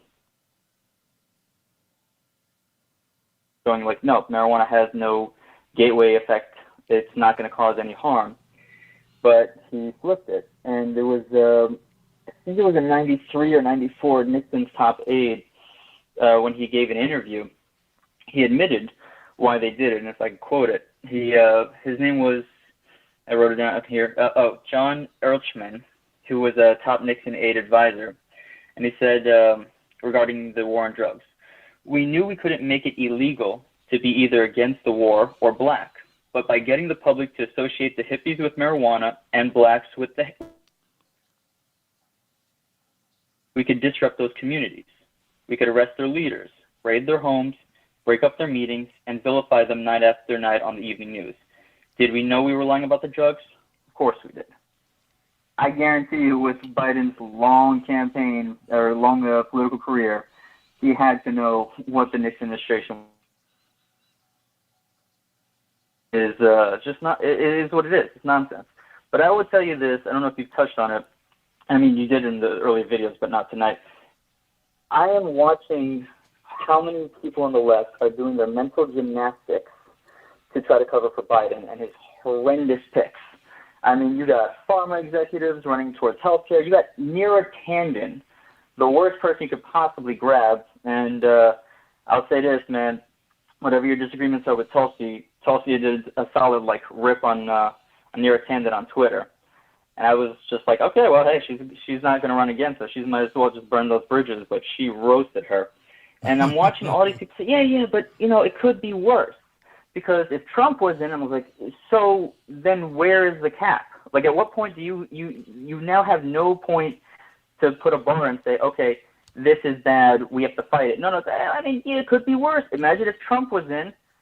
Yeah, but that was the same argument that said when Bush was in office, oh, hey, if Obama takes that, people remember what Bush did. And I'm telling you, we can't criticize him now because he's not in office. Then we can't criticize him when he gets into office because, hey, we have to think of the 2022 Senate races. Can't criticize him after that because, oh, you might let Republicans win. And this idea that we were ever going to push Biden left, you're watching him just give us the middle finger. And what I'm worried about is what's going to happen in 4 years. If Obama's policy led to a Trump, what's going to come after Biden's 4 years? But that's all the time I wanted to take up. I can't wait to talk to you again next week, Tim. Take care, man. Peace, brother. Thank you. Boy, that's true, man. Sam, very true, brother. And it's also just a reality check about where we are. And a lot of people don't get it. They actually believe that making noise about the Democrats is counterproductive. They don't know what you know, Sam, which is they do this all the time. This is how they keep down dissent, by having your peers go after you and shoo you down. And it's a cycle. They just keep running it. So it's not even about the power structure. It's all the henchmen. There are people who have called into the show who said they've lost contact with family members because they dare question Joe Biden. They've been basically blackballed in their own families because they didn't want to vote for Joe Biden or Kamala because Trump might have won. if they, because of their actions. Even in states where it didn't even make a difference. The people that are blaming them and that have hard feelings don't even know enough about the process to know we have a electorate, that our electorate, every vote doesn't decide it, but electoral college is how we pick presidents. They don't even know that much. They don't even know how we pick presidents. And they also don't know that this is the same thing they use every time to make people vote Democrat. But they have been so shocked and awed about Donald Trump's racism 24/7 with Russia, then with Charleston, Charlottesville, and all the other stuff, that they totally was just like, you got to get rid of Trump. And very little, and I know we talked a lot about Joe Biden's past, how much of that past really got put on the front and center for average people who don't consume independent media to know what the hell we were talking about? How many people really know what the hell's going on? Like, if you are not a person who watches independent media, do you have any idea about Joe Biden's background, really? You just know that he worked with Obama. He worked for Obama. And he was a good vice president. He never called Obama the N-word or nothing. That's all they know. They know nothing else. And you got Obama saying Joe's great, and you got Jim Clyburn saying, I know Joe. And then Cory Booker and Kamala Harris coming out and endorsing him, and they said, hey, okay. So look at it the other way. The other way. People are very, I've seen people, and I've had people call up to the show, very upset with voters who have low information, making a bad decision, and not factoring in the amount of complicity the media has had in making that a reality. As if it was the decision of people who work for a living, who don't know what they don't know, to somehow know it. That's what media is supposed to be for. That's what media is supposed to be for. That's what media is supposed to be for. So they have neglected their duties, right? What's that thing when you do when you're a doctor? When you're a doctor and malpractice, they perform malpractice in their duty as journalists, and then we're blaming the patients for not knowing to take the intervals in which to take the medication when the doctor has not told them the intervals to take the medication. So, this is why sometimes I bump heads with people, because we're not going to sit here and dump on people mercilessly and blame every person for, we notice it, man, millions, I just want to say this, millions and millions of dollars are spent to mislead people every day. I'm as frustrated as you are about it, but acknowledge that fact. And that's why we need independent media. And that's why we need everyone to get their own shit and start speaking the gospel. Because you might be able to reach people I can't reach. If we want to shot it all, we need to recognize really what we're up against, not make the people who don't know the enemy. It's one thing to be willfully ignorant. It's another thing to just to be uninformed. And I'm going to go to the next call, but thank you all. Great callers, Laura, Eric, and Sam. I appreciate it. Going to 707. 707, you're live. Tim. What's your name? What's your comment? Hey. Tim. Hey. Hey, man, it's Gabe calling from Northern California, man. I'm glad you're back, bro. Thanks, brother. How are you? I'm good. Well, shit, I want to say I'm glad to be talking to you. Split that way, man. Basically, man, first off, I'm going to get a little bit real right here in a second. So, I wanted to say, we all need to get ready for, serious class warfare on us, man. And people need to need to see people that they wouldn't necessarily realize is their ally as their ally. That business owner, that conservative dude that lives in fucking buttfuck Michigan, that guy has the same thoughts as someone does in Berkeley, in Oakland, in LA, whatever. It's the same stresses, you know what I'm saying? So we need to all be ready for them to really try to fuck us right now, man. I'm not a lazy man. I've worked 2 jobs, in construction and in bouncing. And obviously my main job that I really, really was involved in was a bouncing job. All bars, nightclubs have suffered massively. All the workers that are involved in that have suffered massively. The club I worked at in Oakland is gone. They sold that motherfucker. We moved up north, and Where? Somewhere in Northern California. You know, we're scared to lose our fucking house after working our asses off over shit we can't control. And they're leaving people out to fucking dry. So, you know, I want to put this out there, man. Like, we need a fucking general strike. Like, we need to take this shit. Like, that's the only way these assholes are going to listen to us. Our government is calcified and fucking evil. Like, everything they invest in goes upwards. You know, they give us lip service. Even some of the progressives give us fucking lip service. But people are actually out here losing everything and dying in a fucking pandemic, making shit wages. Yep. Unprotected. You know? And I just think, you know, we need to, like I grew up in the Bay Area before I moved up here. And I thought before I moved here that, like, these, like, country folk that live out here were not going to understand. And they do. Better than you think. When you talk to them, you can break down. Or to things like fucking socialized medicine. Like, you know, like reparations, for fuck's sakes. You know, they're open to things that you wouldn't even realize. It just takes not looking at them automatically as an enemy and looking at people who share your same class struggle and saying, hey, we have to pull this shit together because they're fucking us. They're going to, 2008 is going to be nothing compared to what's coming. And people are going to be pissed. People are going to fucking lose it. You know, not everyone has anything to fall back on. These billionaires we bailed out or gave $4.5 trillion to, they were already fine. You know? So, yeah, man, didn't want to get too crazy on you. It's been really fucking crazy right now. And I also want to say this. As someone from the Bay Area, I am so fucking pissed off at San Francisco people for allowing themselves to pass over Shahid Buttar as a candidate. That motherfucker was righteous, man, and they gaslit him and lied about him. They basically lynch mobbed that man. They called him a fucking rapist with no evidence, which was proven to be fake. Okay, and they did, and all the media just went with it and then ignored him. They didn't even fucking debate him. And people in San Francisco chose Nancy Pelosi for what? She's gonna and send us to more fucking wars and waste more of our fucking time and money. And one more thing, when Alex from Berkeley comes on here, tell that fool to shout out his Instagram because that dude's righteous as well. But yeah, I appreciate you taking time to listen to me today. I would like to continue to listen, so when you hang up, don't shut me off, Tim. No doubt I won't, brother. Thank you, man. I appreciate it. Wow. I love it, man. I love when brothers people speak their truth to power. You got it, man.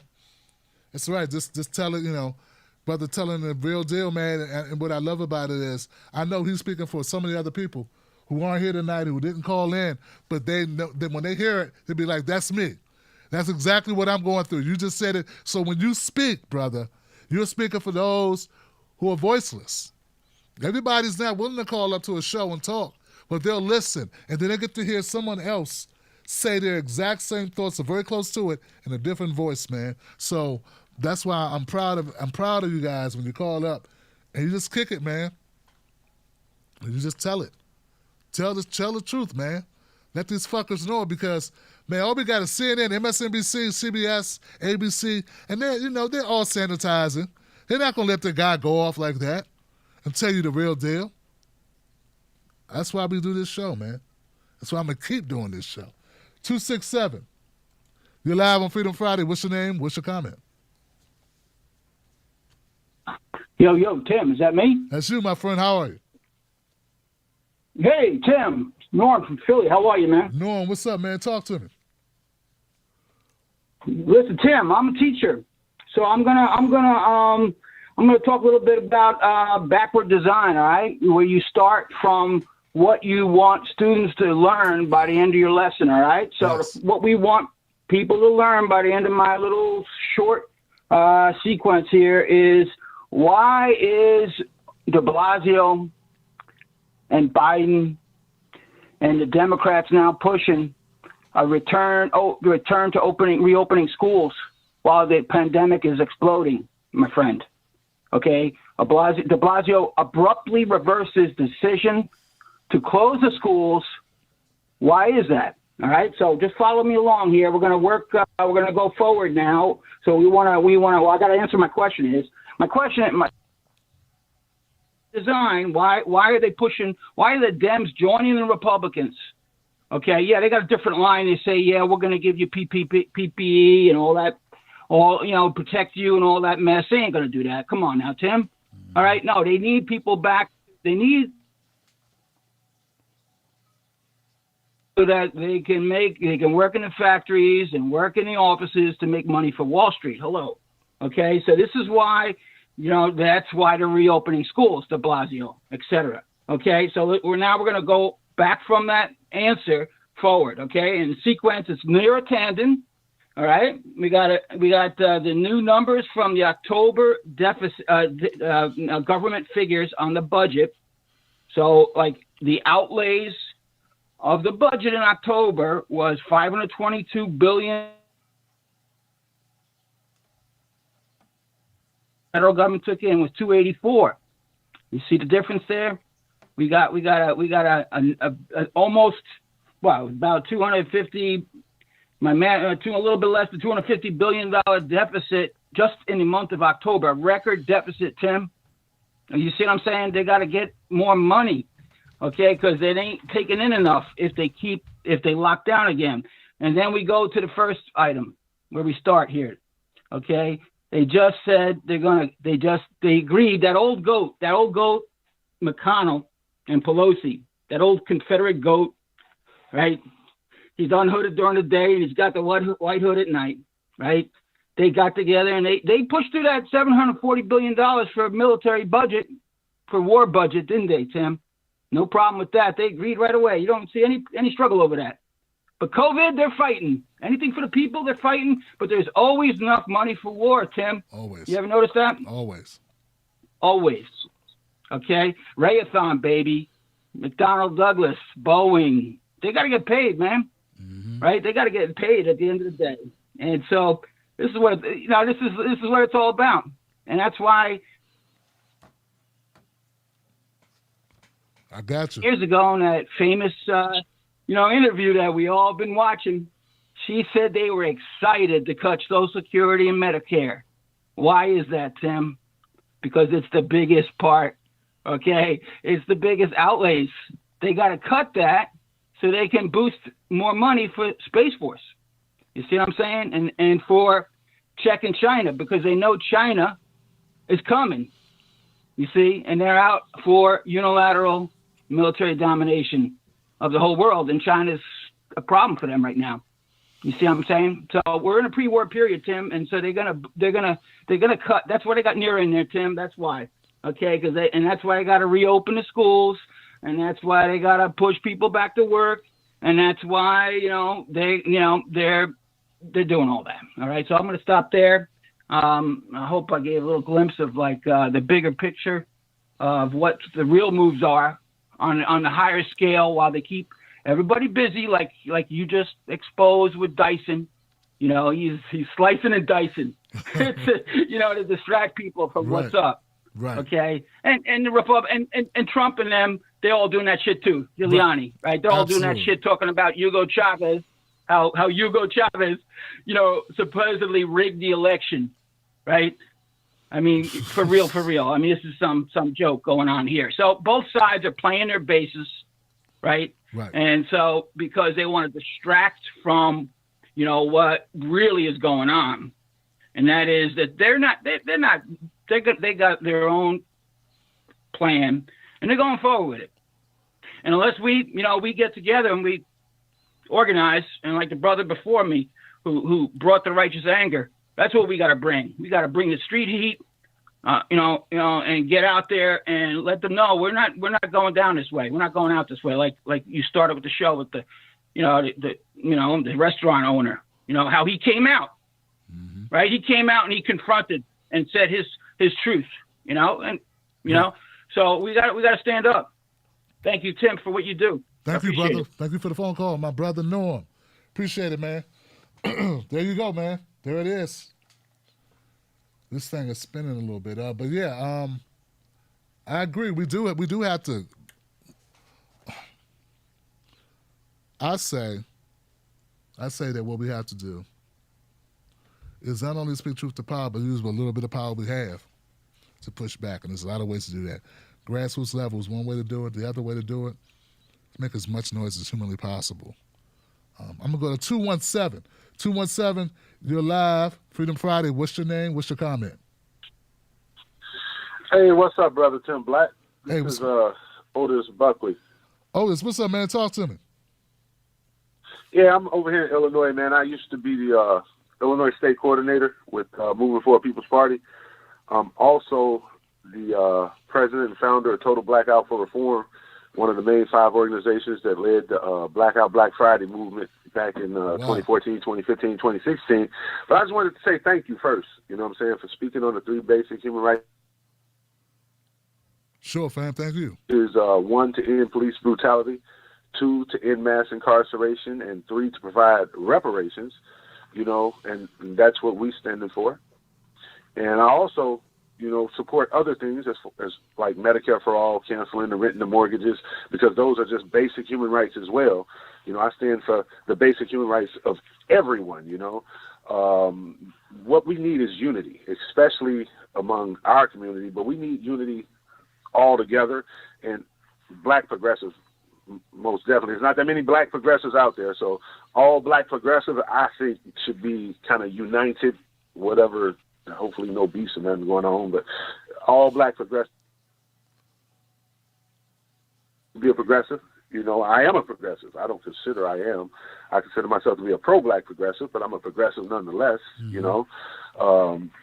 And the reason why I say pro-black is because we've been kept at the bottom for so long, you know, that we need to be made whole so that we can all move forward together as a nation together, but we must be made whole because because we haven't had a real opportunity to get a slice of the American pie, so to speak, you know, as a group anyway. You know, some succeed, but overall, we need to be made whole first.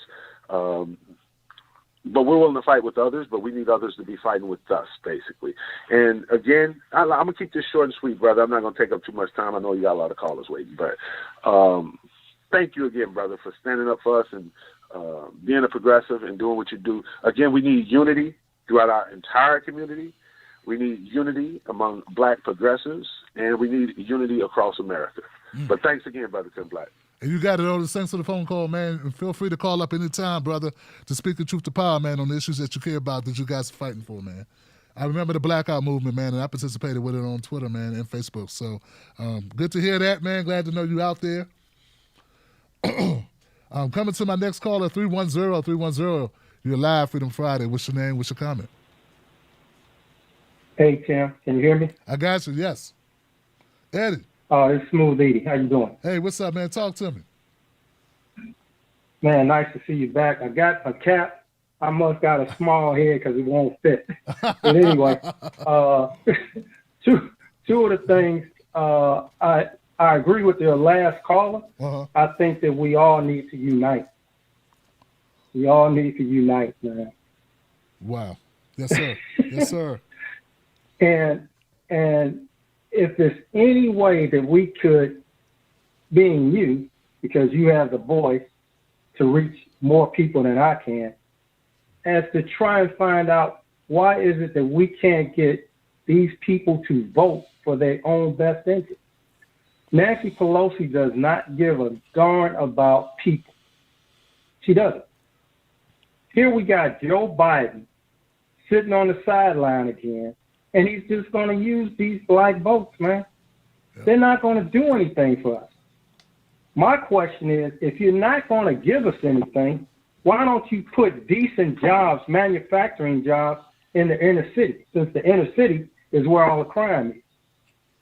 Put vocational schools to give us the tools to be qualified for these high-paying jobs. You want to keep crime going, and you tell us what we need to do, but you won't take our dollars that you give to these corporations and spend it on them with this package. I done got off track. With this stimulus package, that's in that stimulus package, they have a provision in there where they're saying to the corporations and the owners of these jobs, that we work on, if we get this coronavirus, we can't sue their ass, and they are not liable for our medical. Can you believe they put that in there? This is crazy. But you want us to come back to work, and they want us to come back to work, especially in the schools, because the schools count head dollars. When your kids are in school, that's how they make their money. This is not rocket science, people. I don't know what country that was that went on a total strike last week. The whole country just said, hey, we're tired. We ain't going to work. We ain't doing none of this shit till you hear what we got to say. Anyway, Tim, thank you so much, man. Keep up your good work, dude. I'm telling you, man, you make my day. This channel makes my day. Man, I appreciate it. So thank you very much. Thank you, brother. I appreciate you being here, man. And that's bad. I'm drawing a blank too, man. On the I think it was, I want to say India. You know, that set a record, massive amounts of people in India. Well, maybe somebody, make sure I'm right about that. I won't put out no false information. But I'm pretty sure it was India. Somebody ranted about it, very, very strong rant about it on the show last week. Or earlier this week, I'm sorry, on Tuesday. So good to have you, man. Thank you for that phone call. I lost my 937, but I got a 352. 352, you're live, Freedom Friday. How you doing? Tim, you got 352? Yes, that's you, my brother. How you doing? Hey, Tim, it's Yogi down in the swamps of Gainesville. You knocked it out of the park in your monologue tonight. I thought it was great. Oh, you hit like 4 home runs. It was definitely a grand slam to me. You started with, first of all, the worst negotiated deal in the U.S.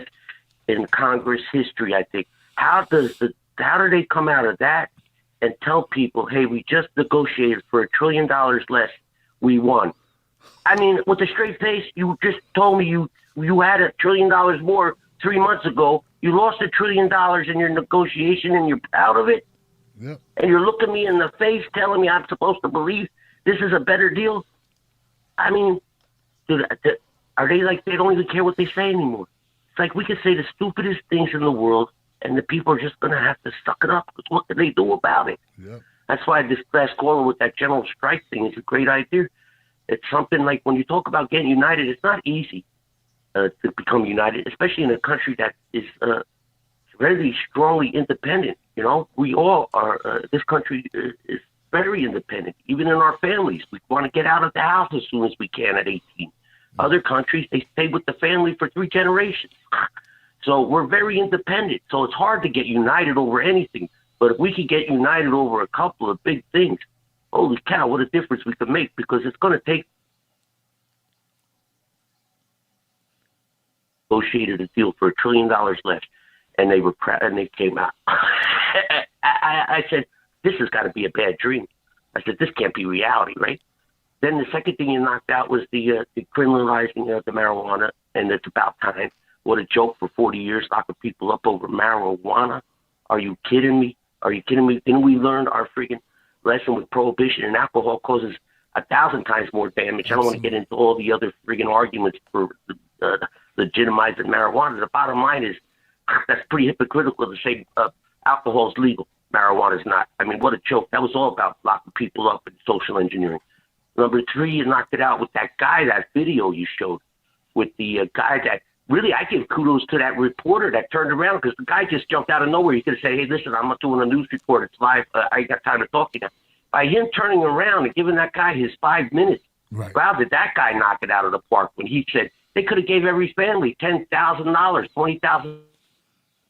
There you go. Bills and done everything. You gave more with them, and still been less than what you paid. It sounds crazy that you give that many people that much money, but it still would have been less than what the government gave the $2.5 trillion to, and 75% of it went to big companies, and who knows where the hell it disappeared to. Mm-hmm. Instead of giving everybody a friggin' $10,000 check and saying, listen, this covers everybody's bills and everything for 6 months, 7 months, everybody stay home and safe, we'll beat this. And it would have friggin' put money in people's pockets, would have kept the economy going. It would have just been circulatory. That was the third. And the fourth thing I can't remember because you were on a roll tonight. But to wind up everything, Tim, let me get to this. I want to know what the hell we could do to get this show the viewership it deserves. I want to know what the hell YouTube's doing, bro. You got people calling all around, and you're telling me that this show, and I know, not the sharpest knife in the drawer, but I can still cut. I know that your show numbers got to be bigger than what YouTube's showing. So I would like to do an investigation to see who holds YouTube accountable. Because I looked it up today. I said, who holds YouTube? And there's nothing on it on Google about who holds YouTube accountable. But there's a lot about what YouTube holds people accountable to. Mm-hmm. But there's nobody on there saying, what is YouTube accountable for? Right. Aren't they accountable for friggin' proving that this viewership? Because they could social engineer and manipulate the media by what people watch by knocking their numbers down. So that's very powerful to keep them in check. All right, I'll let you go. And I tried to get it in as quick as I could. You did a good job, my brother. brother. It up, but I'll try again. You got it, brother. Thank you for the phone call, man. I'm glad you called back, man. I ain't mean to be hard on you that time, man, but I had to. You know it is, man. You know I got love for you, man. I appreciate your phone calls. I respect you as a man, brother. You know, sometimes we just gotta, you know. I'll tell you this, man. It ain't about. It's not a selfish thing, man. Like, you know, we're gonna be okay here, right? But if we really want to have an impact, like I know that the best way to have an impact, I want to be a part of things changing. You know what made my day this week? Really made my day this week? Paula Swearingen out of West Virginia, man. I supported her when she ran for Congress. I supported her when she ran for Senate. And when I get behind candidates, man, and they're unsuccessful, battling the Democratic 90 seconds. Battling the Democratic machine, it really hurts my feelings, man, because I never support a candidate unless I believe in them, unless I truly believe that they're better for the people than that they're good for the people, and that they're on the right side of history. And like I said, I believe in them, and I believe in Paula Swearingen. And the fact she wrote me a very nice note, man. Because once again, the Democratic powers that be were able to stop 60 seconds. Were able to stop her and keep a moderate Democrat in office in the Senate. And she made my day, man. Because she acknowledged that my support helped, and she's still hopeful, and she's still trying to fight for people of West Virginia. And if she can get up, man, and she can run 2 campaigns, and anybody who's run for office will tell you it's not easy, brother, then I can keep getting up and fight Google. You know what I'm saying? I can continue to fight Facebook censorship and all the other nonsense, because people like Paula Swearingen and Isaiah James and Jamal Bowman and Cory Bush, these are all people that I consider friends, man. And some of them have won and some of them haven't, you know? But they're all good people. They're all good people, and their spirit is a fighting spirit, and they don't give up, so I can't give up, man. So we're gonna keep doing what we need to do. And sometimes you get knocked down. Sometimes I say, damn, this is horrible, but I got to come up with better ways and ways to outfox the fox, right? Or whatever, right? And we're gonna do it. We're gonna do it. So thank you for the phone call. 804. 804, you're live. What's your name? What's your comment? Well, Tim. What's up? I have returned. Is yours truly, Montague. Montague. My brother Montague. What's up, man? How you doing? I'm doing all right, man. As you probably are aware, I'm no longer relocated to Fort Washington. What? Just kind of get myself a little better opportunity. And I'm a transit. I work for one of the transit systems in the D.C. area. So you've probably been hearing about how they're trying to push this vaccine for the coronavirus on transit employees. Like we're supposed to be in Group B or something like that. And quite frankly, if they offer us or they want us to take the vaccine, what have you, I would not take it, because I look at it like this. It is giving off that weird Tuskegee experiment vibe that we're being used as test subjects for this vaccine. They're not like because you notice how the rest of the world has not been, even though some countries have had lockdowns, shutdowns, there's no vaccine. But yet here in America, and here in the United States, they're trying to push a vaccine. And so it makes me suspicious of everything, just like a whole bunch of other things like what's going on, like this incessant push to counter the defund the police narratives, because you notice how you got people that try to distort and change the narrative about defunding the police when defunding the police means exactly what it means, like to militarize them, require them to destroy or return the extra surplus military equipment. It seems like they're trying to suppress any possible uprising that may take place soon here in the United States, because you see all the bickering that's going on in Congress. And the reality is, Congress, the folks in Congress, they have already made their decision. They're on the side of white supremacy and upholding capitalism, and they're not going to give up what allows them to keep their daily bread, if you know what I mean. That's their daily bread. That's how they feed themselves and whatnot, maintain their lifestyle. They're not going to give that up. And they would rather watch the world burn and kill 5 billion people off so they can maintain control of resources before they give up their wealth and control. So, yes, I heard earlier you said general strike. Yes, absolutely. We have to withhold our money. We have to withhold our labor. We should have withheld our votes from the candidates that were running for president. It doesn't matter whether it was Greens, Libertarians, Republicans, Democrats, whoever. We should have had our demands clear as up on plane and said, if you don't support these items, you will not get our vote. For black people, no tangible reparations, no vote, stuff like that. We lost that leverage. So now it's time for a general strike. And I'm going to hate to say this, but you remember that movie back in the 80s, Arnold Schwarzenegger, The Running Man? Yes, The Running Man. I remember the movie, yes.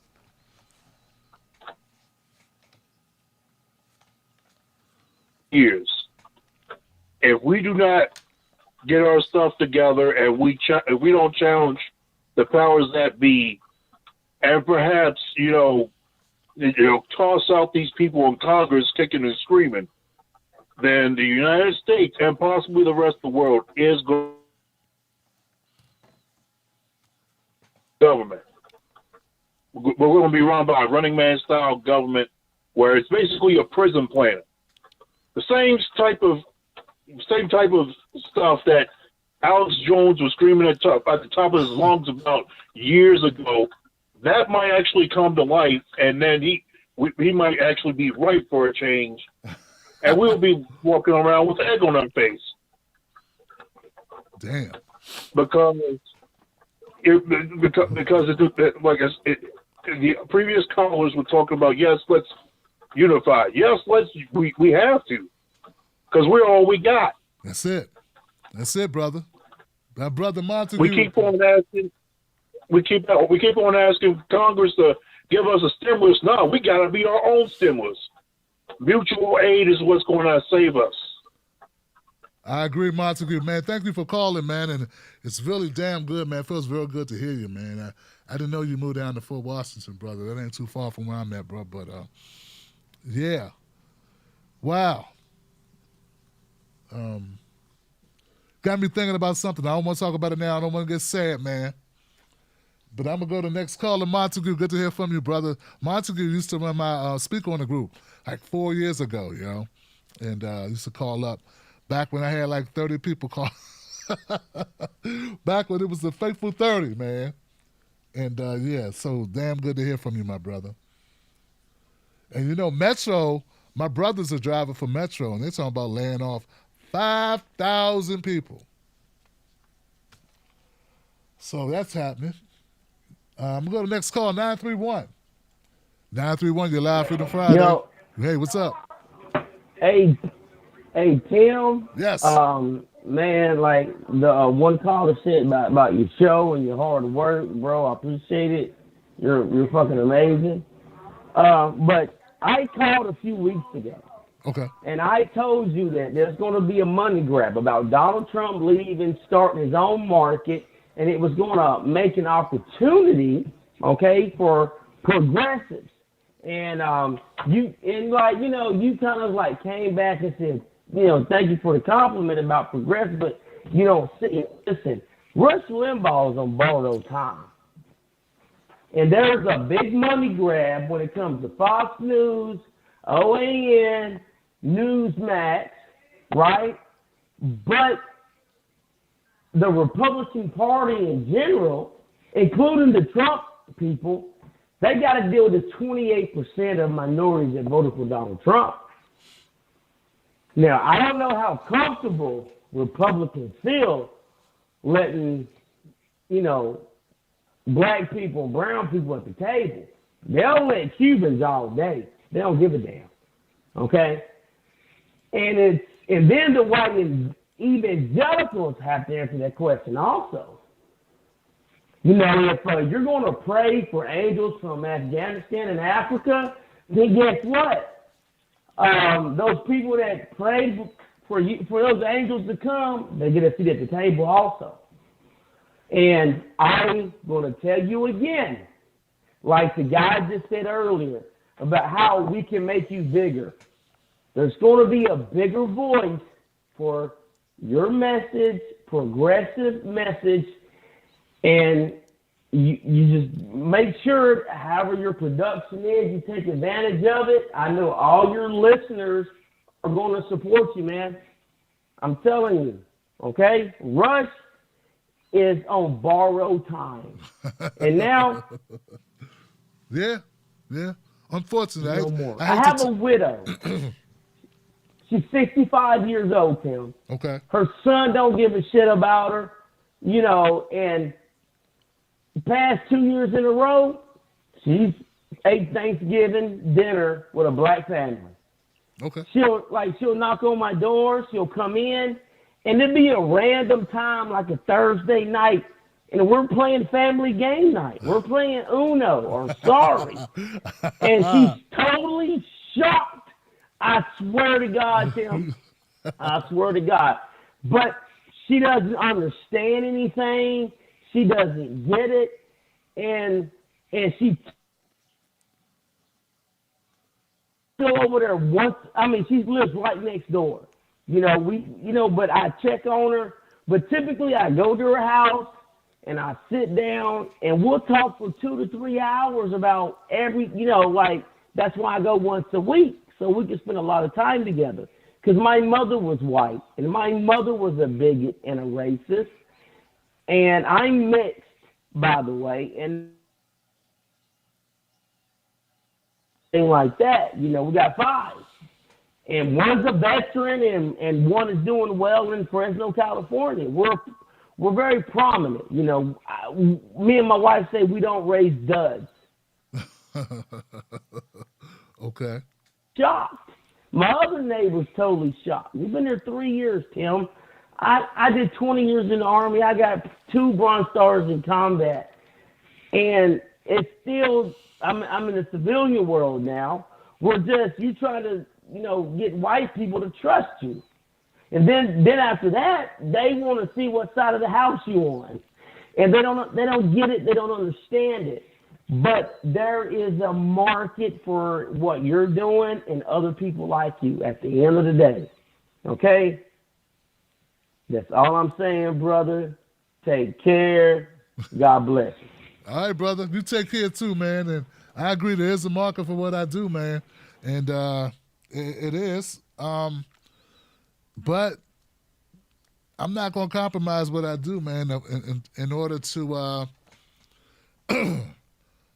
So this is how it is, man. if I don't criticize, now things are going to level out because of Trump, right? Now that Trump is going to do whatever Trump's going to do, the conservatives are going to come back. See, they wanted me to never criticize Trump, no matter what he did. Trump could literally shoot a man in the middle of Park Avenue. And if I said Trump shot a man in Park Avenue, they'd be like, "That's it, Tim Black. I'm unsubscribing. Go to hell, Tim Black." You know, because anything I say to Trump, they all leave. They all throw a fit. They all leave. Not everybody, but a lot of them. Now, the Democrats were even worse because they weren't there to begin with. So when I looked at it, I was like, the Democrats, if you said something about Obama, that was it. Like, people talk a lot about Trump supporters. Obama supporters were even worse. Because at least Trump supporters, some of them said, "I know he's bad. And I don't vouch for what he says. Or nothing. And I didn't put him in there to talk all that shit. I didn't, Tim Black."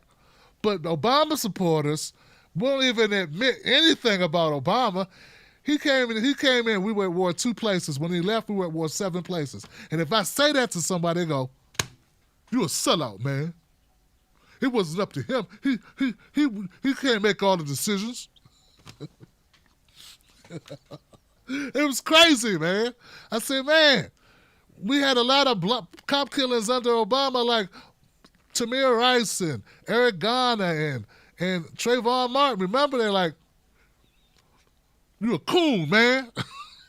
Like, they don't want to hear anything. Like, "That's it, man. I'm done with you." You know? So it's bad. People don't want truth, brother. That's the point of the story. That's the moral of the story. People don't want truth, man. Some people do, but the majority of Americans really don't want, because they've been getting news from one side that lies to tell it one way, or they get it from another place that lies and tell it another way. And then you got somebody who does their best, and I'm not always right. I'm not always perfect. Well, I'm never perfect, but I do my best to keep it, to just tell the truth. Just do my best to keep it real. And that's going to piss off people, inevitably, because sometimes, you're going to have to go on, you have to tell it like it is. And it's going to hurt feelings. So anyway, brother, that's what I deal with. But like I stated earlier, there are people dealing with a lot more, a lot worse than Tim Black losing subscribers or losing Patreons or can't go to the, just whatever was going on, whatever's happening. But I appreciate you, brother. And you said you don't raise duds. I don't know how to feel about that comment. I don't raise duds. I don't know. Just remember that this system, this white supremacist system that you live under, is horrific, okay? And the way this country is set up, a kid doesn't have to be a bad kid not to do well in this system. And it's structured in a way to make it harder for children to do well, particularly black children. And there's studies, there's all this information out there. Go get Sean Rochester's book, The Black Tax. Let's pick the book up, bro. That's what I'm saying. Pick the book up. 614. Thank you for holding on, 614. What's your name and what's your comment? 614.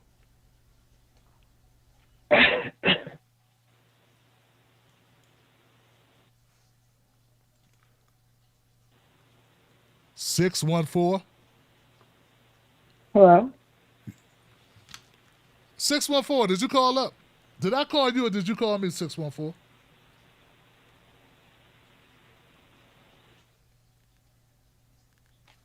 All right, I guess the 614 is not talking.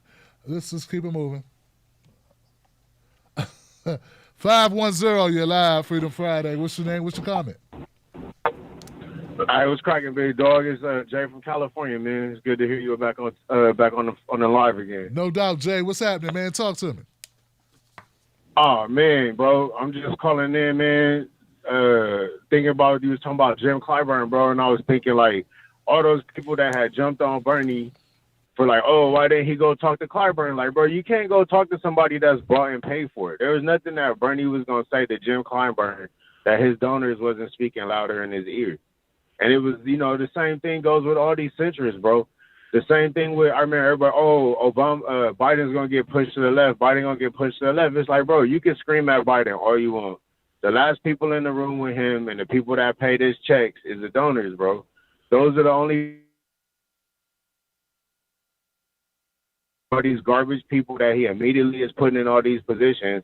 And Clyburn got the nerve to be like, oh, there's not enough black people. But it's like, bro, that's just because you got people of color standing around you don't mean you got a diversity of thought, bro, a diversity of policy.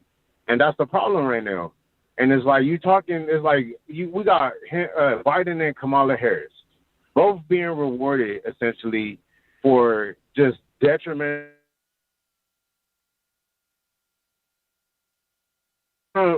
for these other races, you know, two racist people basically that just prey on black people. So they've been rewarded. It's like you switch out one for the other because one is calmer and talk nicer to you.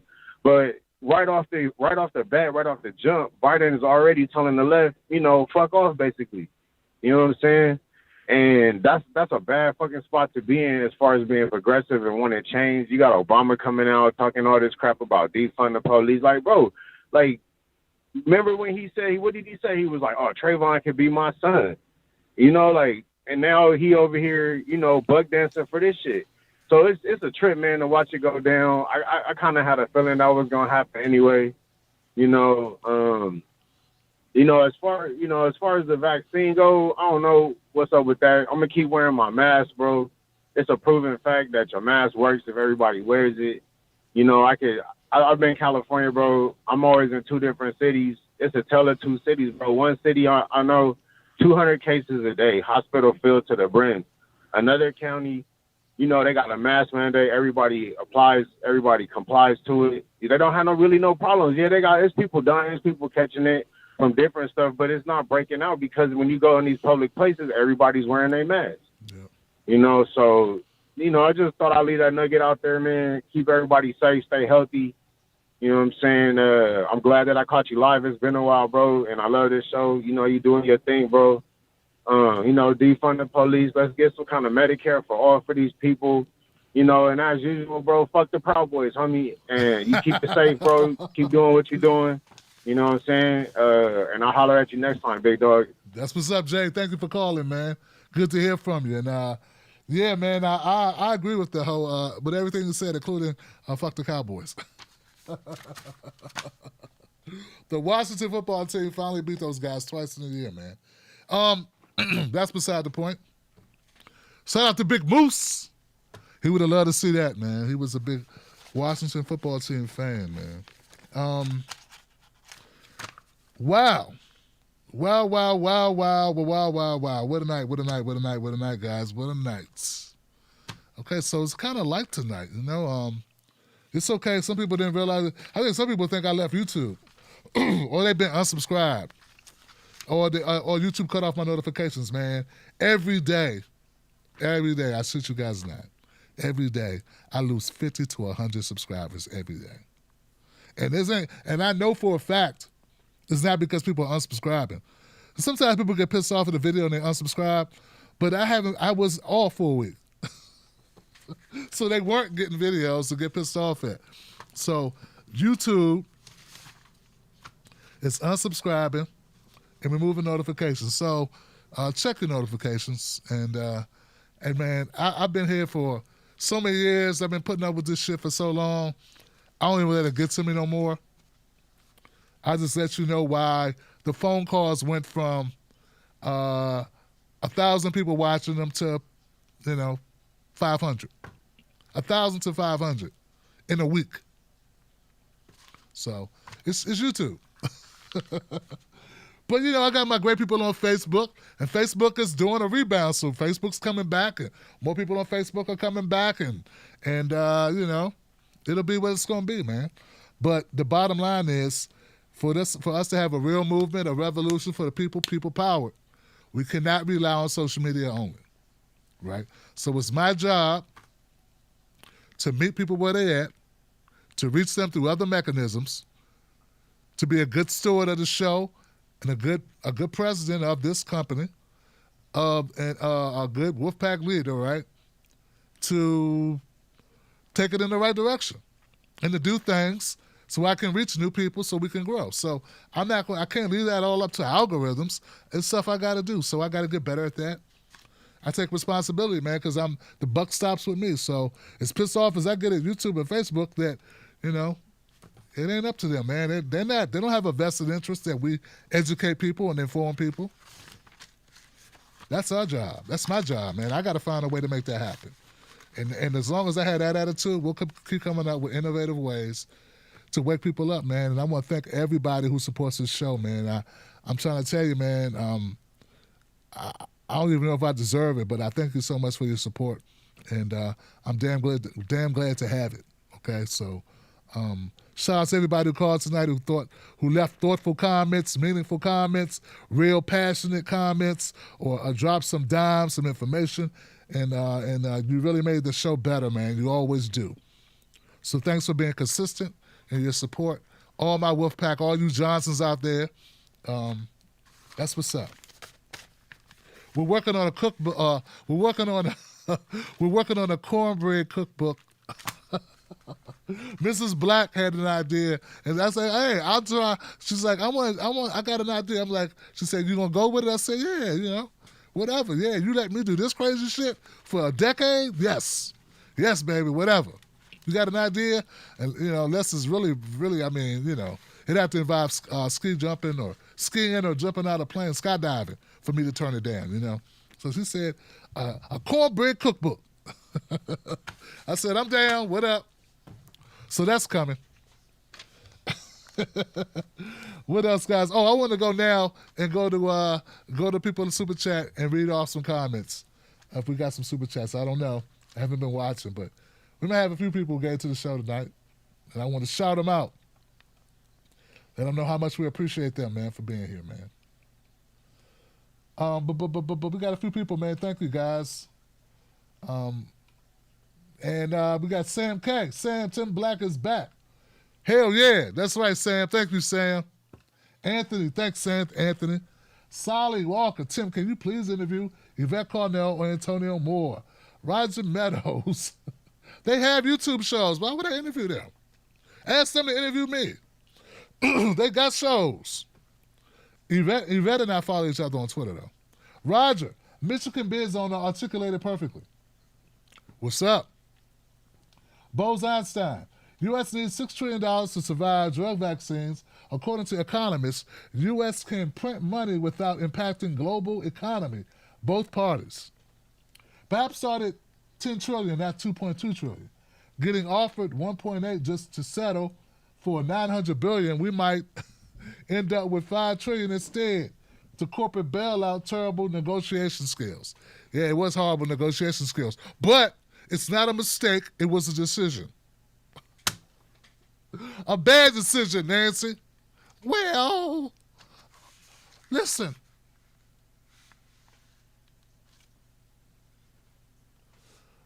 Now that we have Joe Biden, the hell are you talking about?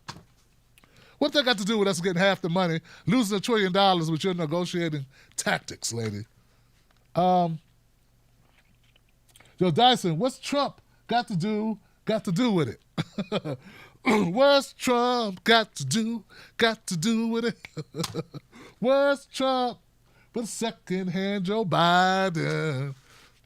Man, Roger, what's up, man? You sang Anita Turner. He got me singing Anita Turner up in this joint, man. What's love got to do? Nina Turner, man, that was, man, something else, brother. She always sounded like she was being tortured, though, man, when she hit that. What love got to do with it? It's like, oh, man. Shoot, man. Ike was a bastard, wasn't he? Nina Turner. Damn, I said Nina Turner. See? That's how popular you are, Nina Turner. Some people get Tina Turner, you mixed up with Tina Turner. But I got Tina Turner mixed up with you. That's how much I love you, Nina. Hello, somebody. Otis, 217-21. Oh, I got you. Oh, I got you, bro. Oh, Trump. Oh, I got you, man. Roger, no tax without representation. Let's have a tax strike. That's right, have a tax strike, yo. What the hell? And okay, make sure. Oh, and Eli, what's up, man? Bring back the cornbread candles. I want one. Who made those? Oh, man. Nessa Nevins made the cornbread candles. And Joe, yo, I'm going to see if Mrs. Black sent you your candle. I mean, your mug. I'll give you a candle in the mug, bro. Let me see. I'm going to check with her because I actually have a couple more cornbread candles laying around. Because I never got rid of them. I just kept them. So, Eli, bro, you know you're my boy, right? You're my boy, Blue. You're my boy, Blue. I watched Old School recently. But, Roger, I know you know that joint. You're my boy, Blue. I'm crazy, guys. I'm crazy. You're my boy, Blue. Anyway, that's it. Much love, much love, much love. Much love to everybody who phoned up tonight. That's it, guys. Have a great weekend. Be safe. Remember, don't let nobody take your cornbread. Sprinkle some facts on them. Don't be arguing with people, Johnson. Don't argue, Johnson. You got to sprinkle some facts on them and keep it moving. I'll see you on the next one. Remember, Real Tim Black on Facebook and Twitter. Tim Black at Night on Instagram. And spread the word about the show. YouTube trying to shut me down, man. But they ain't going to win. They don't know. The Wolfpack got my back. Peace, Johnson.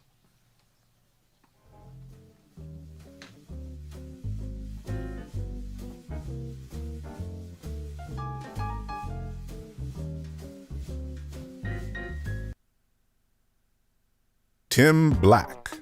Tim Black is the host of The Tim Black Show. Independent news that leaves you informed, inspired, and sometimes entertained, but always in the know. Go to timblacktv.com and sign up today. The Tim Black Show is news for people who can't stand the news. See you there.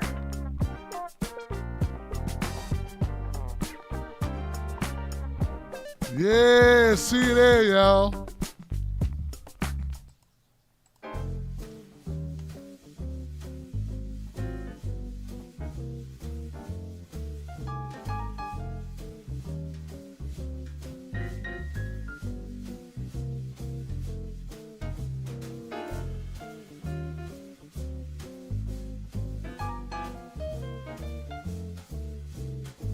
Thank you for using Blog Talk Radio. Goodbye.